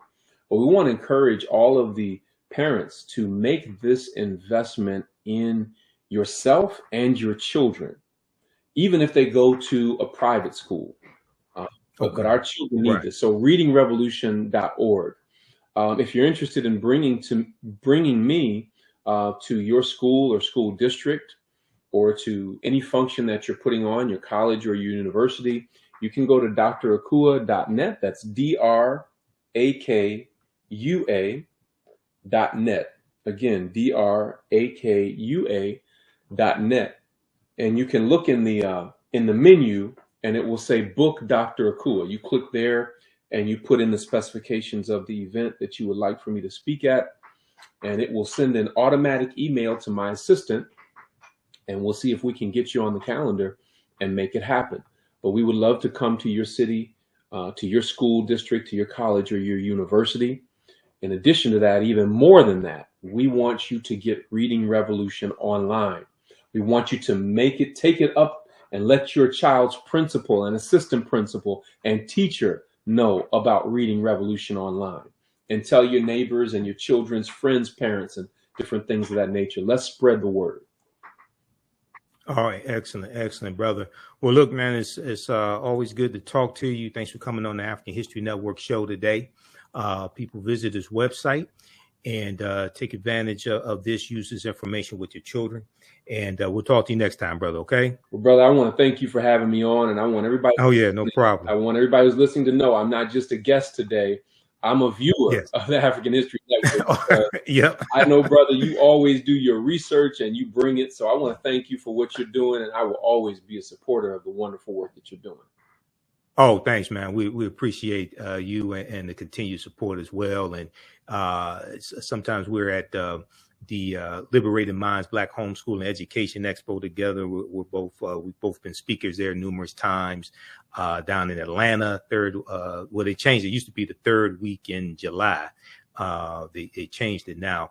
But yeah, keep up the good work, brother. Okay. Right. All right. All right. Peace. All right, everybody. This is Dr. Chike Akua. Support this brother's work. People often say, we need this, we need that. But then they don't understand that you have to support it. Otherwise, it's going to go the way of the dinosaurs. It's not going to exist. Okay. All right. Now, if you like the type of information that was shared here today, I mentioned this earlier. Visit our website, TheAfricanHistoryNetwork.com, TheAfricanHistoryNetwork.com, and register for the online history classes that I teach on Saturdays and Sundays. Okay. Saturdays, and normally I would teach one today, but I said, okay, we're going to interview Dr. Chike Akua. So next Sunday we'll be in class. But Saturdays, I teach a 12-week online course that I created called Ancient Kemet, one of the original names for Egypt, Ancient Kemet, the Moors, and the Ma'afa, understanding the transatlantic slave trade, what they didn't teach you in school. We deal with thousands of years of history and what leads up to the transatlantic slave trade taking place. We had a fantastic session yesterday. We dealt with the Dogon and how the Dogon originate in the Nile Valley region of Africa, the Dogon of Mali. We talked about Benjamin Banneker, and it's believed that Benjamin Banneker's grandfather, Banneker, was West African and possibly Dogon. We talked about astronomy, all of this, and the connection between the Dogon and ancient Kemet. The supreme being amongst the Dogon, whose name is Amma, comes from Amen. And we know Amen, Amen-Ra Ptah, the supreme being in ancient Kemet. So we do this class Saturdays, 2 p.m. to 4 p.m. Eastern Standard Time. It's on sale, $80. It's a 12-week online course. This time around, we're going to do 13 or 14 sessions. We do the sessions live. All the sessions are archived and recorded, so you can go back and watch it anytime, okay? So as soon as you register for this 12-week online course, you can watch the class that we did yesterday and the previous weeks. And even after the 12-week online course is over with, you still have access to the full class. This content, I would say, is PG-13, is not overly graphic or anything like that. I do a PowerPoint presentation. We have book references, articles, video clips. We take you throughout history. We show some of the interviews I've done with some of our scholars, like Professor Kaba Kamene, Professor James Small, Tony Browder, Dr. David Imhotep, and others. Sundays, I teach Black resistance movements from the Haitian Revolution, U.S. Civil War, Civil Rights Movement, and Black Power Movement, 1800 to 1968. We go through history chronologically and look at this history. We look at what leads up to the Civil War taking place. We look at the Reconstruction era, Jim Crow era, World War I, World War II, Civil Rights Movement, and Black Power Movement, to understand how we got to where we are today, to understand where we need to go from here. And I created both of these two curriculums. We look at 80 to 100 articles in each class. There are book references as well. The first class is about 7 to 8 books that we reference. You don't have to buy any of the books. We show you excerpts of the book right on the screen, okay? And I'm a historian. I've been studying history 31 years. And these two courses that I teach is the culmination of a lot of research and interviews I've done on the African History Network show. And I've been hosting the African History Network show. I created the show. I've been hosting for 13 years as well. Okay. So there's a PowerPoint presentation with over 200 slides in the first class that we use. I put together the PowerPoint presentation, put together the curriculum also for both of these classes. And we deal with thousands of years of history and what leads up to the transatlantic slave trade taking place. We look at work from Dr. David Imhotep, but we also talk about the 1619 Project. Now, today is August 20th, 2019, the 403rd or 404th anniversary, I should say, of August 20th, 1619. Today is the 404th anniversary of that, when the White Lion pirate ship, which is a Dutch pirate ship, as well as the Treasurer, come into Virginia. And it was really Hampton, Virginia, as opposed to Jamestown, like people think. It comes into Point Comfort, and 20 and odd Africans are exchanged for food and water. At this point in time, codified slave laws don't exist in any of the 13 colonies. The first of the 13 colonies that have codified slave laws was Massachusetts in 1641. They come to Virginia right about 1661 or so. Okay. And they don't hit all these colonies at the same time. These first 20 and odd Africans are put into a form of indentured servitude. They're going to be released after about 3 to 5 years.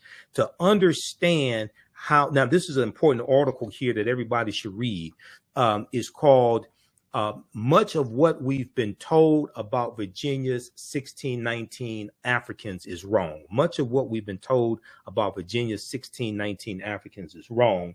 And also, one of the books we use in the class is Before the Mayflower by Lerone Bennett Jr. And chapter 2 of this book he lays out how a lot of this stuff evolved here in this country. Okay, the colonies weren't originally designed to have slavery. If they were, they would have had slavery when it was originally set up, because England originally got involved in the transatlantic slave trade in 1562. Okay, but what happens is that when you look at chattel slavery evolving, that's going to largely be after 1675 and 1676 and what's known as Bacon's Rebellion. And Bacon's Rebellion is going to be after 1675, 1676, right about 1680, 1681, where the term white becomes widely used in the colonies to denote those of European ancestry. And what they were trying to do is break up the alliance between enslaved Africans, what we would call African Americans, or enslaved Africans, African indentured or free African people, poor whites, white indentured servants, poor whites, etc. There was an alliance between these different groups because they were all being oppressed on the tobacco plantations in Virginia, and they were being oppressed by the ruling elite. And they realized that they had a common enemy.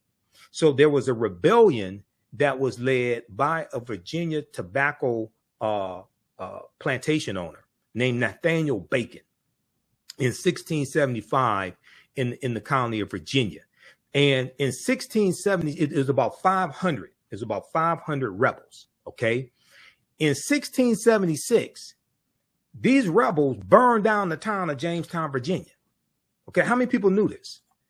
In 1676, they burned down the town of Jamestown, Virginia, and I was speaking on I was speaking at the Midwest Decarbonization Conference in November 2022, and I was on a panel discussion with Native Americans and African Americans, and we were talking about a shared experience, but we were also dealing with the fight for reparations for African Americans and the fight to get Native American treaties enforced.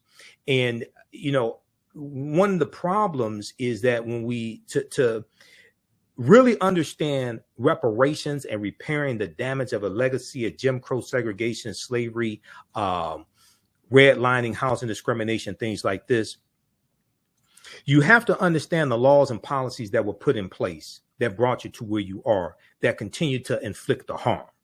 Okay, reparations, the root concept is to repair damage that was done.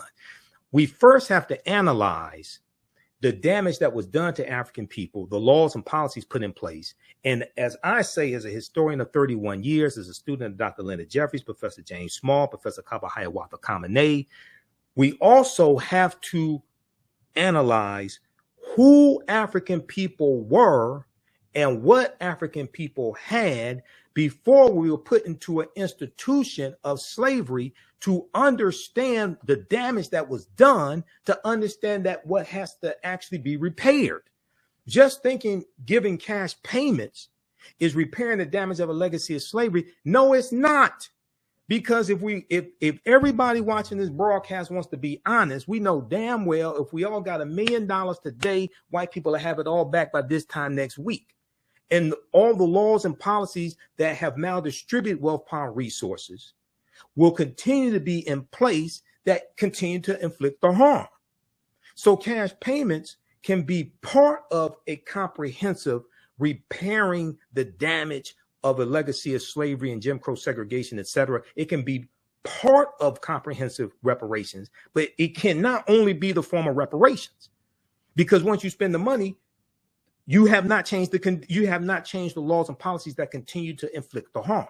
So to understand some of this history, what I did was during the panel discussion, I broke down briefly Bacon's Rebellion. And so many people, regardless of race, don't understand this history. Okay, so Bacon's Rebellion was triggered when a grant for Native American lands was denied. And there's a piece at blackpast.org that talks about Bacon's Rebellion, but also King Philip's War, which was a Native American uprising as well.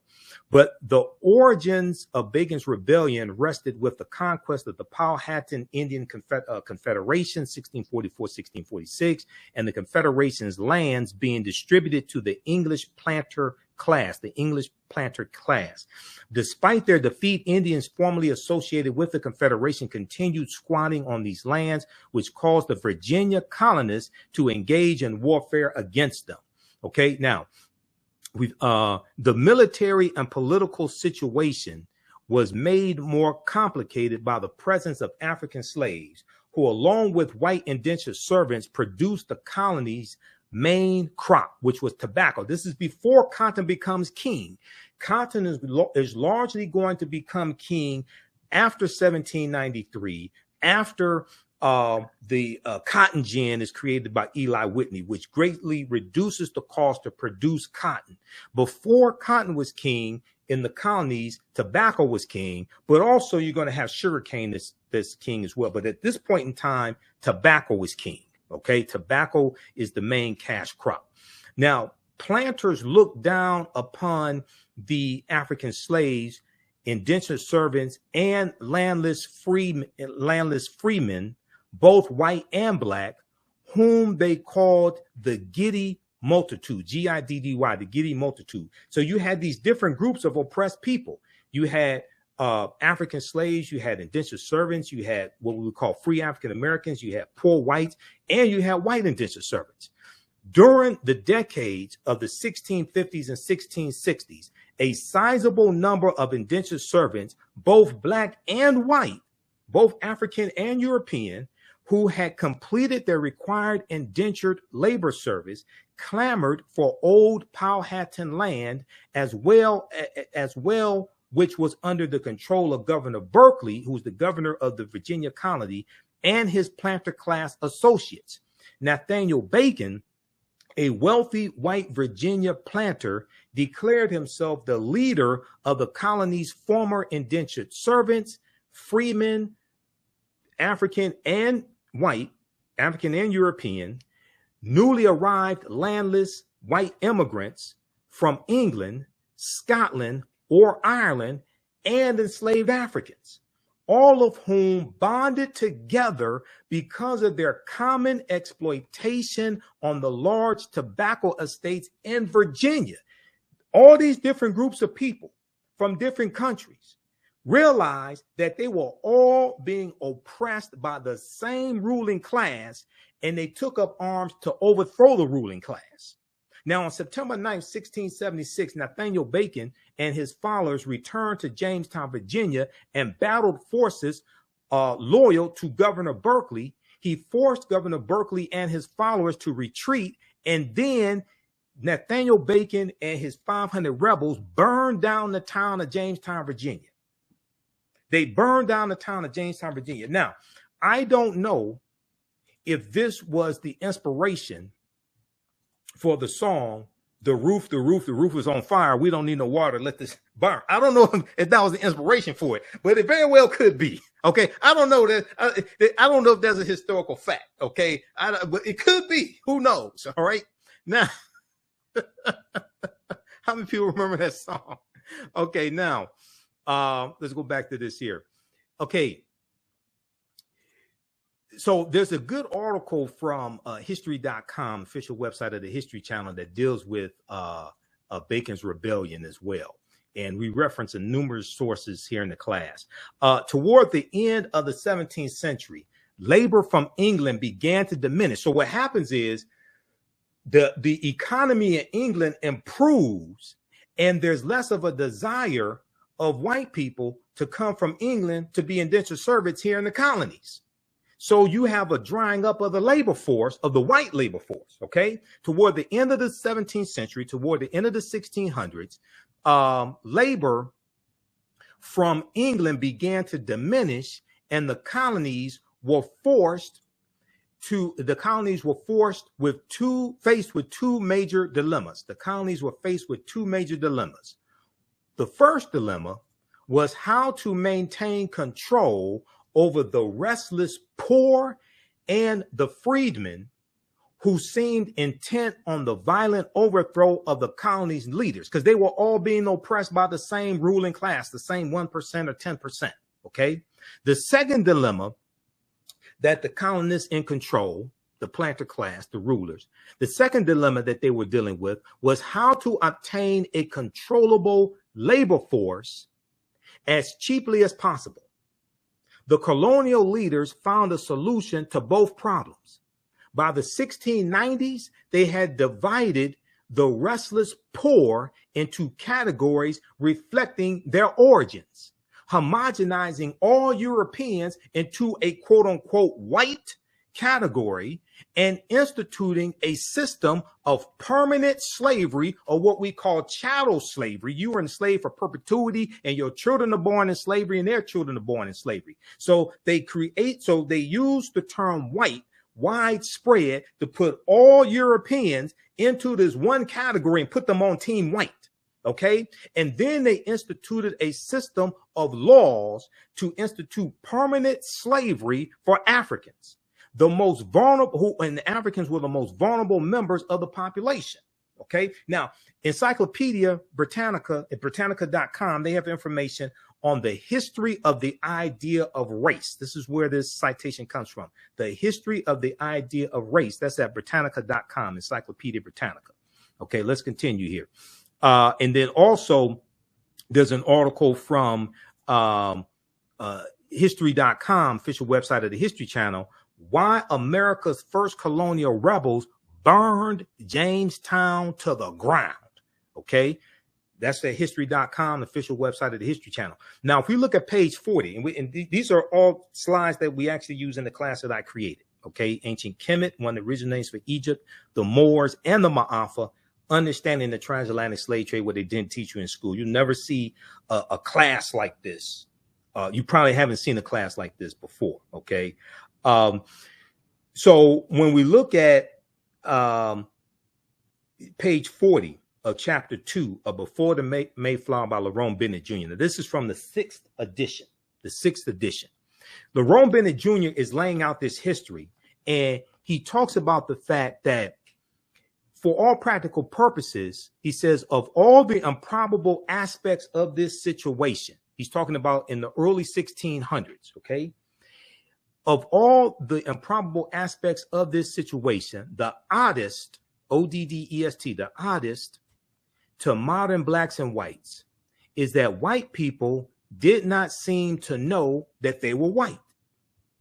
It appears from surviving evidence that the first white colonists had no concept of themselves as white people, white as we think of it today, with some of them, not all of them, but some of them having a superiority complex, about 74 million that voted for Donald Trump in 2020. Okay. The legal documents identified whites as Englishmen and or Christians. Okay. So this is before about 1681 in the colony of Virginia. And the term who we would call white people were identified in legal documents as Englishmen or Christians, okay, early on in the early 1600s. The word white, with its burden of arrogance and biological pride, developed late in the century, late in the 17th century, late in the 1600s, as a direct result of slavery and the organized debasement of blacks. But that's going to be after Bacon's Rebellion of 1675 to 1676. The same point can be made from the other side of the line, talking about African people. For a long time in colonial America, there was no legal name to focus white anxiety. The first blacks or Africans were called blackamoors, Moors, Negers, N-E-G-E-R-S, and Negars, N-E-G-A-R-S. The word negro, which is a Spanish and Portuguese term meaning black or a black thing, did not come into general use in Virginia until the latter part of the century, the latter part of the 17th century, the late 1600s, after Bacon's Rebellion, when they're putting together this form, when they're formalizing white supremacy and they're instituting racism through the laws and showing a distinction in what they will call races by how they are treated. So what's the end result of this history, right? If we look at how Bacon's Rebellion planted the seeds of race-based slavery, and this is the article from history.com, official website of the History Channel. It says, in the aftermath of the rebellion, in the aftermath of Bacon's Rebellion, white planters reacted with alarm to the anger they had seen among the Black Virginians who had joined Nathaniel Bacon's rebellion. Quote, the planters had not been able to control this rowdy labor force of servants and slaves, end quote, historian Ira Berlin told PBS.org, Public Broadcasting System, PBS.org, because they have information that I researched there as well on Bacon's Rebellion. This is what I presented when I spoke at the virtual conference, Midwest Decarbonization, their virtual conference. They were dealing with environmental concerns, environmental racism, things like this. This was November 2022. I blew everybody away with my presentation, right? Quote, but soon after Bacon's Rebellion, they increasingly distinguish between people of African descent and people of European descent. They enact laws which say that people of African descent are hereditary slaves. Hereditary slaves. This is chattel slavery. You're enslaved for perpetuity. Ain't something you were done. It's not something you did. You were just born the wrong race. You were born the wrong color. Now, planters feared what their white indentured servants could do. So they slowly eliminated the system of white indentured servitude, relying instead on enslaved African people to work their plantations, because there was a declining amount of people willing to come to this country to be indentured servants, because around 1680 or so, the economy in England improves. Okay, so you have these different forces that the ruling class in the colonies are trying to deal with. At the same time, they're dealing with Native American rebellions as well. All right. Now, backlash from Bacon's Rebellion is credited with helping kick off the racial distinctions that defined the colonies and the United States that followed. Now, most Americans don't know anything about Bacon's Rebellion. They think it's about bacon that you eat or something, grits and bacon, bacon and eggs or something. No, this helps shape racism in America and racist policies in America that we're still feeling the effect of to this day. Read this article from history.com, official website of the History Channel. Why America's first colonial rebels burned Jamestown, Virginia to the ground. How many people knew this? And this is what these anti-Black, anti-African-American history laws are doing in these various states, Florida, Georgia, Oklahoma, where you had the Tulsa Race Massacre, June 1st, 1921. They're designed to suppress this type of history, because if you don't understand the history of how you got into a predicament or how a problem started, you're not going to be able to solve it. A people's history and culture teaches them how to deal with the problems of the past, in the present, and the future to meet the needs of the community. Okay, so if you like this type of information, we have a number of people watching on Facebook and YouTube. Give us a thumbs up, give us a heart, give us a like. You can register for this online course right now. You can start watching right now. We have archive content. We do the sessions live. All the sessions are archived and recorded. You can go back and watch it anytime. You don't have to join us in the classes live. I don't take attendance. And also, you can see me. I can't see you. So you don't have to get dressed for class and things like that. Okay. We have a live text chat, so you can ask questions in class. You can email me afterwards if you want to ask questions also. Saturdays, 2 p.m. to 4 p.m., I teach ancient Kemet, one of the original names for Egypt, the Moors, and the Ma'afa. The Ma'afa is a Kiswahili term, which means the great disaster, our Holocaust, or the transatlantic slave trade. Ancient Kemet, the Moors, and the Ma'afa, understanding the transatlantic slave trade, what they didn't teach you in school. You can register for this class right now. You can use this with your children. I would say the content is PG-13. And then on Sundays, I teach Black resistance movements from the Haitian Revolution, U.S. Civil War, Civil Rights Movement, and Black Power Movement, 1800 to 1968. And I was teaching this class. I first started teaching this class in 2021. Okay, I created this class as well.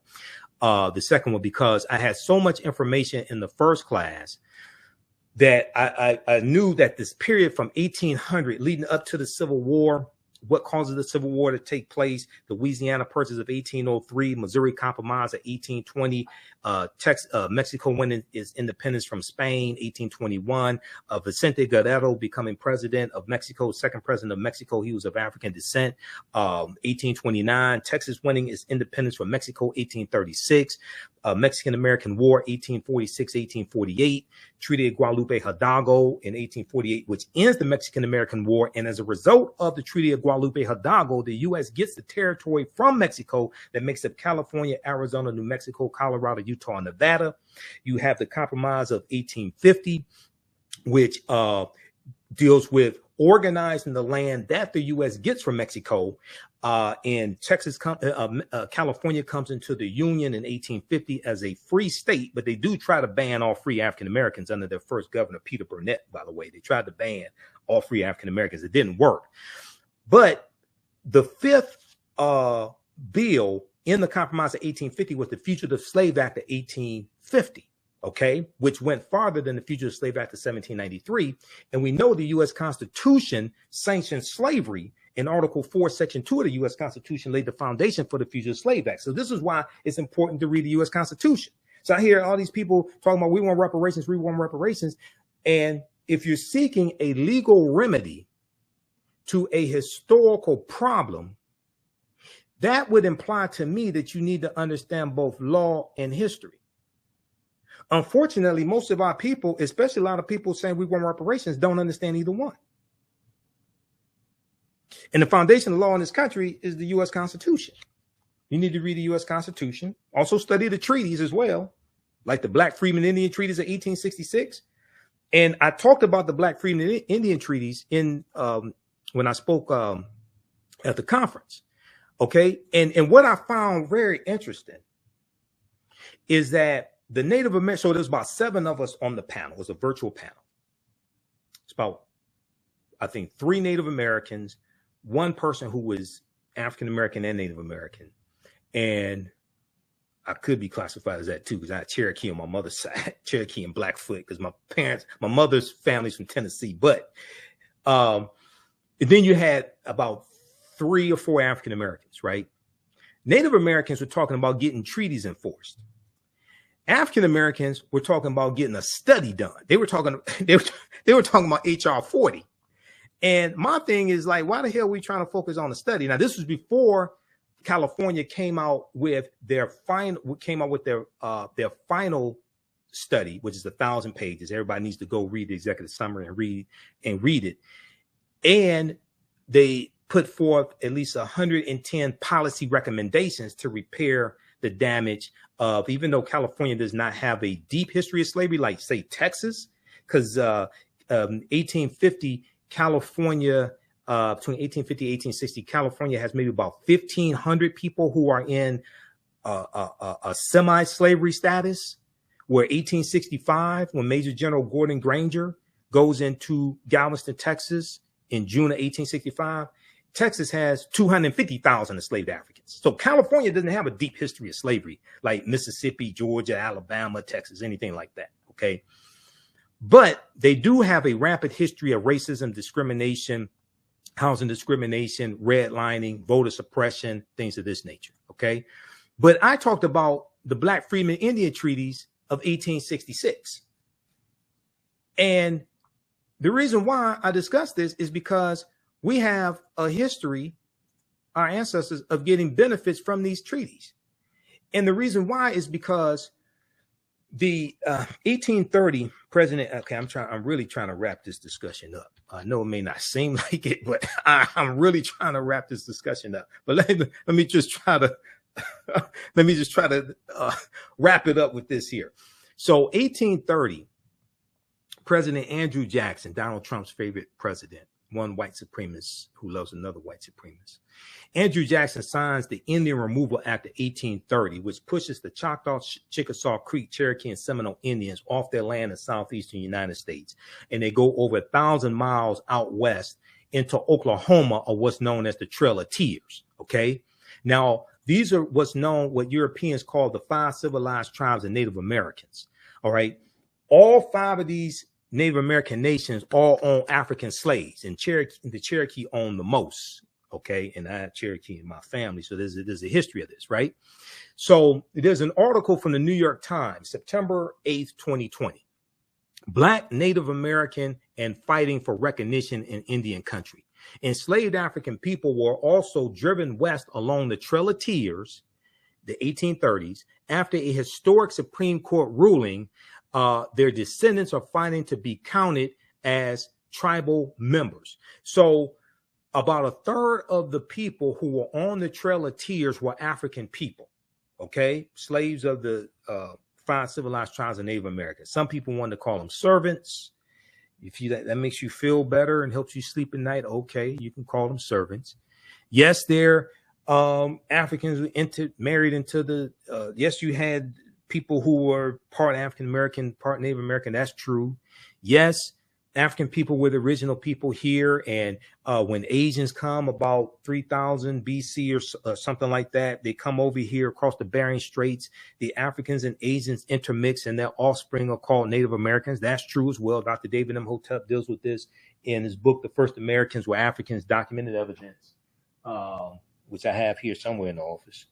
Because we reference this book in the class. All that's true. Okay. Different things happen at different times. Okay. So just because African people were already here, or some of us were already here, does not mean the transatlantic slave trade did not take place. And just because the transatlantic slave trade took place does not mean that African people were not already here. You have to understand a chronology of the last 50,000 years of history. Okay. But that's another conversation. Let me see. Where are we here? Okay, Ron Graham's ancestors. So in this article, they talk about this man of African descent named Ron Graham. Ron Graham's ancestors are known as Creek freedmen. They were among the thousands of African Americans who were once enslaved by tribal members in the South and who migrated to Oklahoma when the Native American tribes were forced off their homelands and marched west in the 1830s. This ties into the origins of what we call Black Wall Street in Tulsa, Oklahoma. Okay, and one of the first history lessons I got on this was Hannibal B. Johnson's book. This one here, Hannibal B. Johnson's book.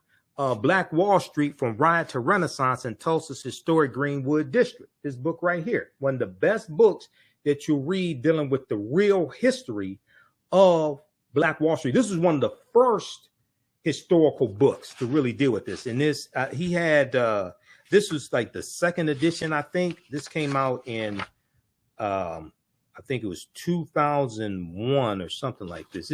1998. Okay, 1998.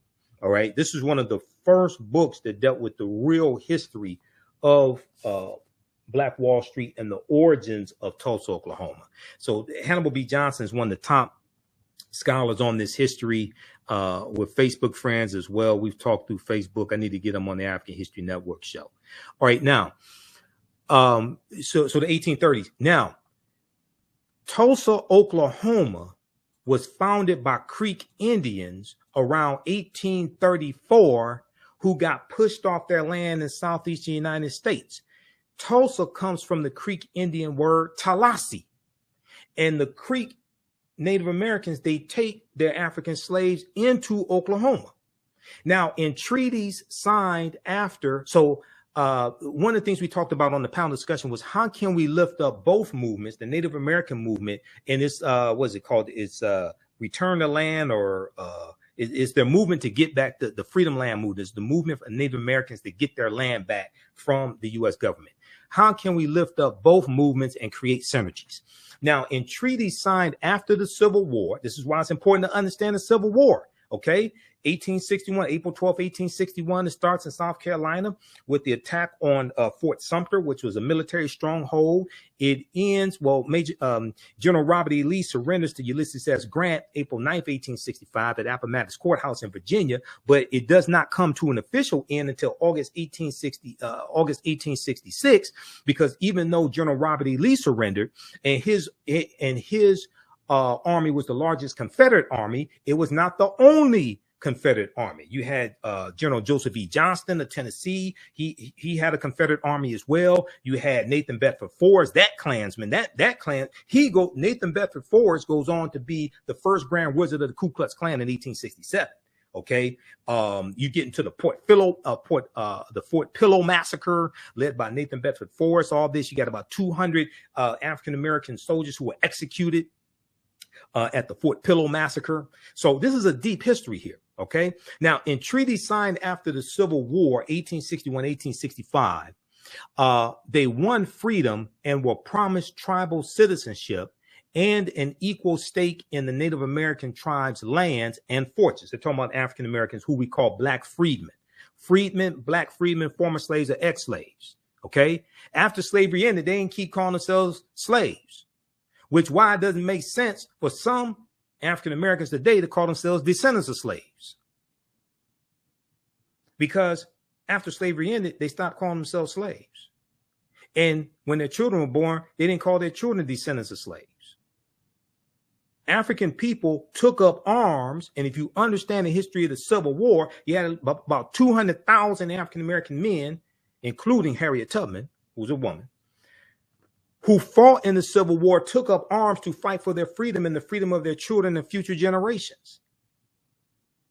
So why would we put our ancestors back into a condition that they took up arms to fight to free themselves from? If you want to say you're descendant of former slaves, okay. Not sure why you would define yourself as that, because African people were here tens of thousands of years before slavery ended. But okay, if you want to call yourself a descendant of ex-slaves, descendant of black freedmen, okay. But why would we identify with a condition that our ancestors took up arms to fight to free themselves from? As a historian, that doesn't make any sense to me. But okay, that's what you want to do. Now, in treaties signed after the Civil War, they won freedom.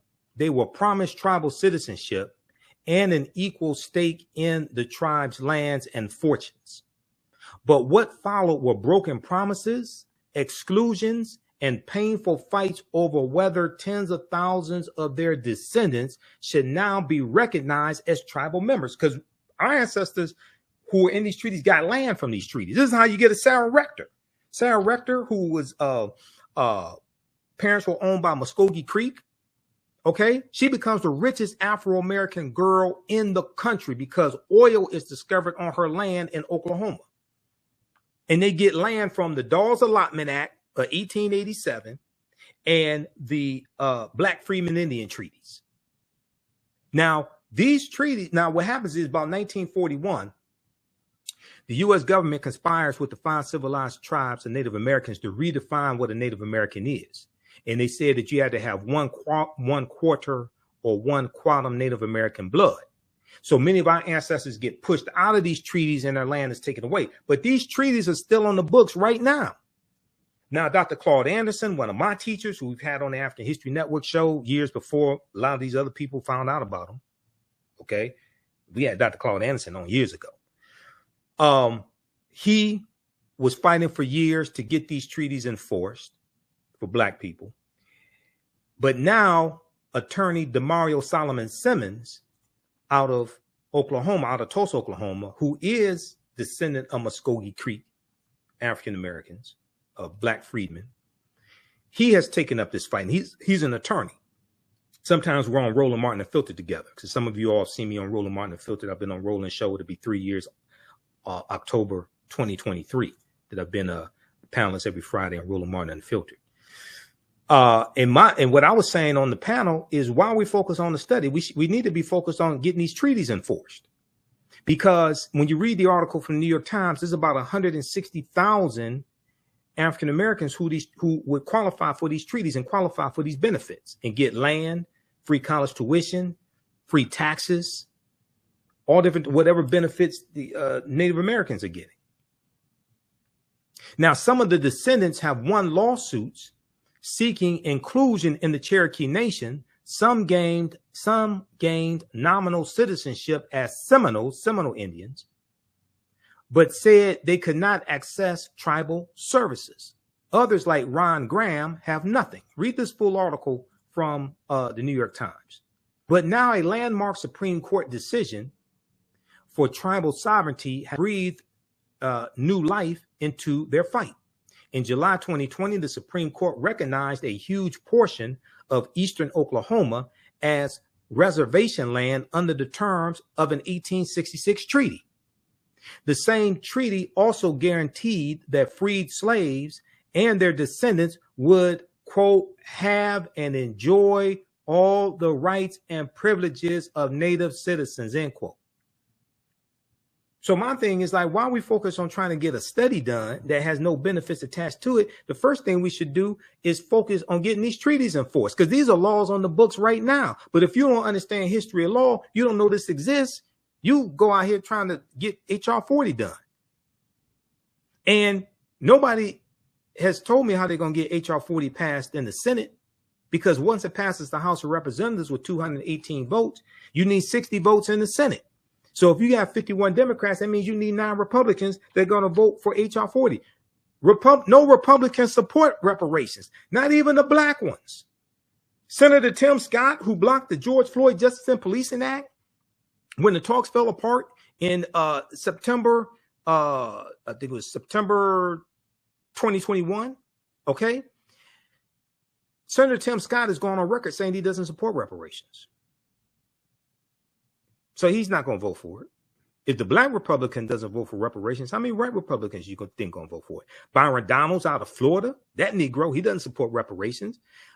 Burgess Owens out of Utah, he doesn't support reparations. John James out of Michigan, he doesn't support reparations. So if black Republicans don't support reparations, how many white Republicans you think going to do it?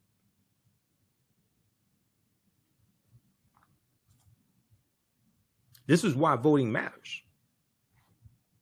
This is why these people who keep voting against our own interests have to be voted out of office. We have to fire them. Elections have consequences. Okay, so to wrap this discussion up, now, to groups of their descendants, the logic was simple. If the United States still had to honor treaty promises it made to tribal nations, then tribal nations had to keep their word to the descendants of those formerly enslaved by the tribes. Quote, we're making noise, end quote, said Marilyn Vann, V-A-N-N, a Cherokee citizen and president of the descendants of freedmen of the 5 civilized tribes. Marilyn Vann estimated that there was a diaspora of some 160,000 descendants of those formerly enslaved by these Native American tribes. These 5. Now, there are approximately 567 Native American nations in this country. I am not saying that all Native American nations enslaved African people. That is not what I'm saying. And the history does not prove that. The history does not show that. The 5 civilized tribes, what we'll call the 5 civilized tribes, they did the bulk of that. Okay, so sometimes I get responses from Native Americans, things like that. I'm not saying all 566 tribal nations own African slaves. That's not what I'm saying at all. Okay, I'm being very specific with what I'm talking about, and you can read this information as well. Proper documentation ends all conversation. All right, now,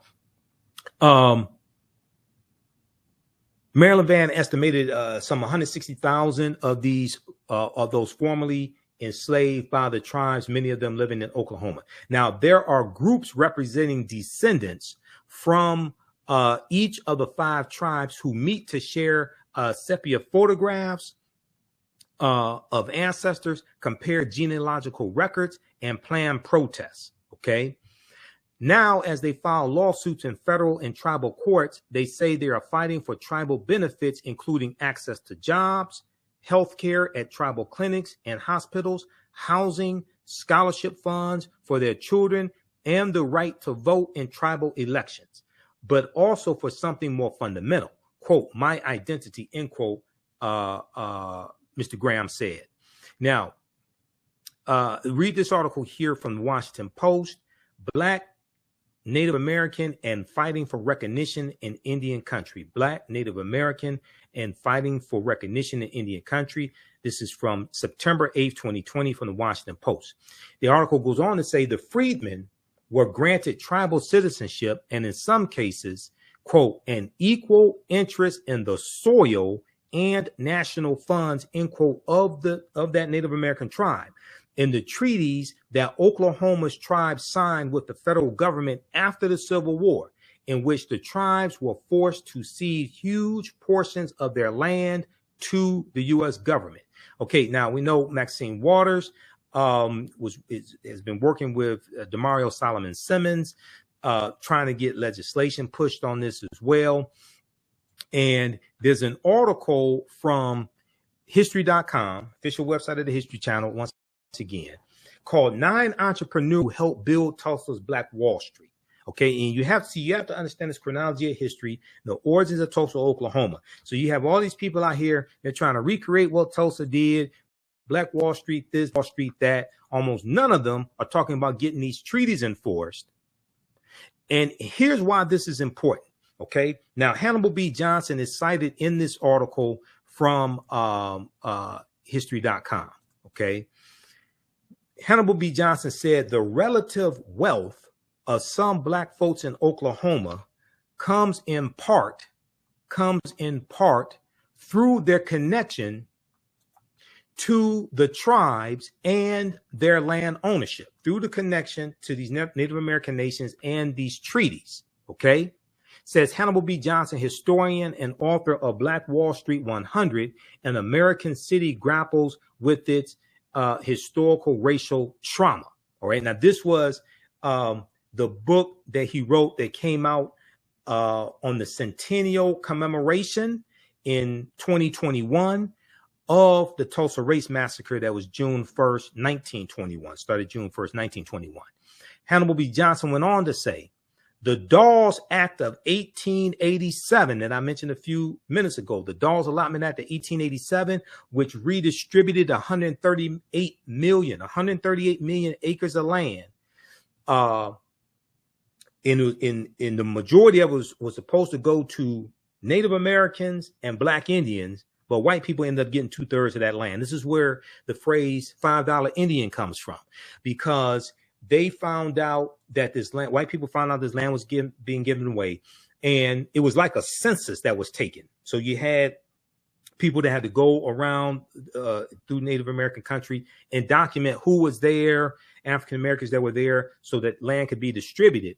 But they had to anglicize their name. So Christianize their name, take on, white names, John Smith, something like that.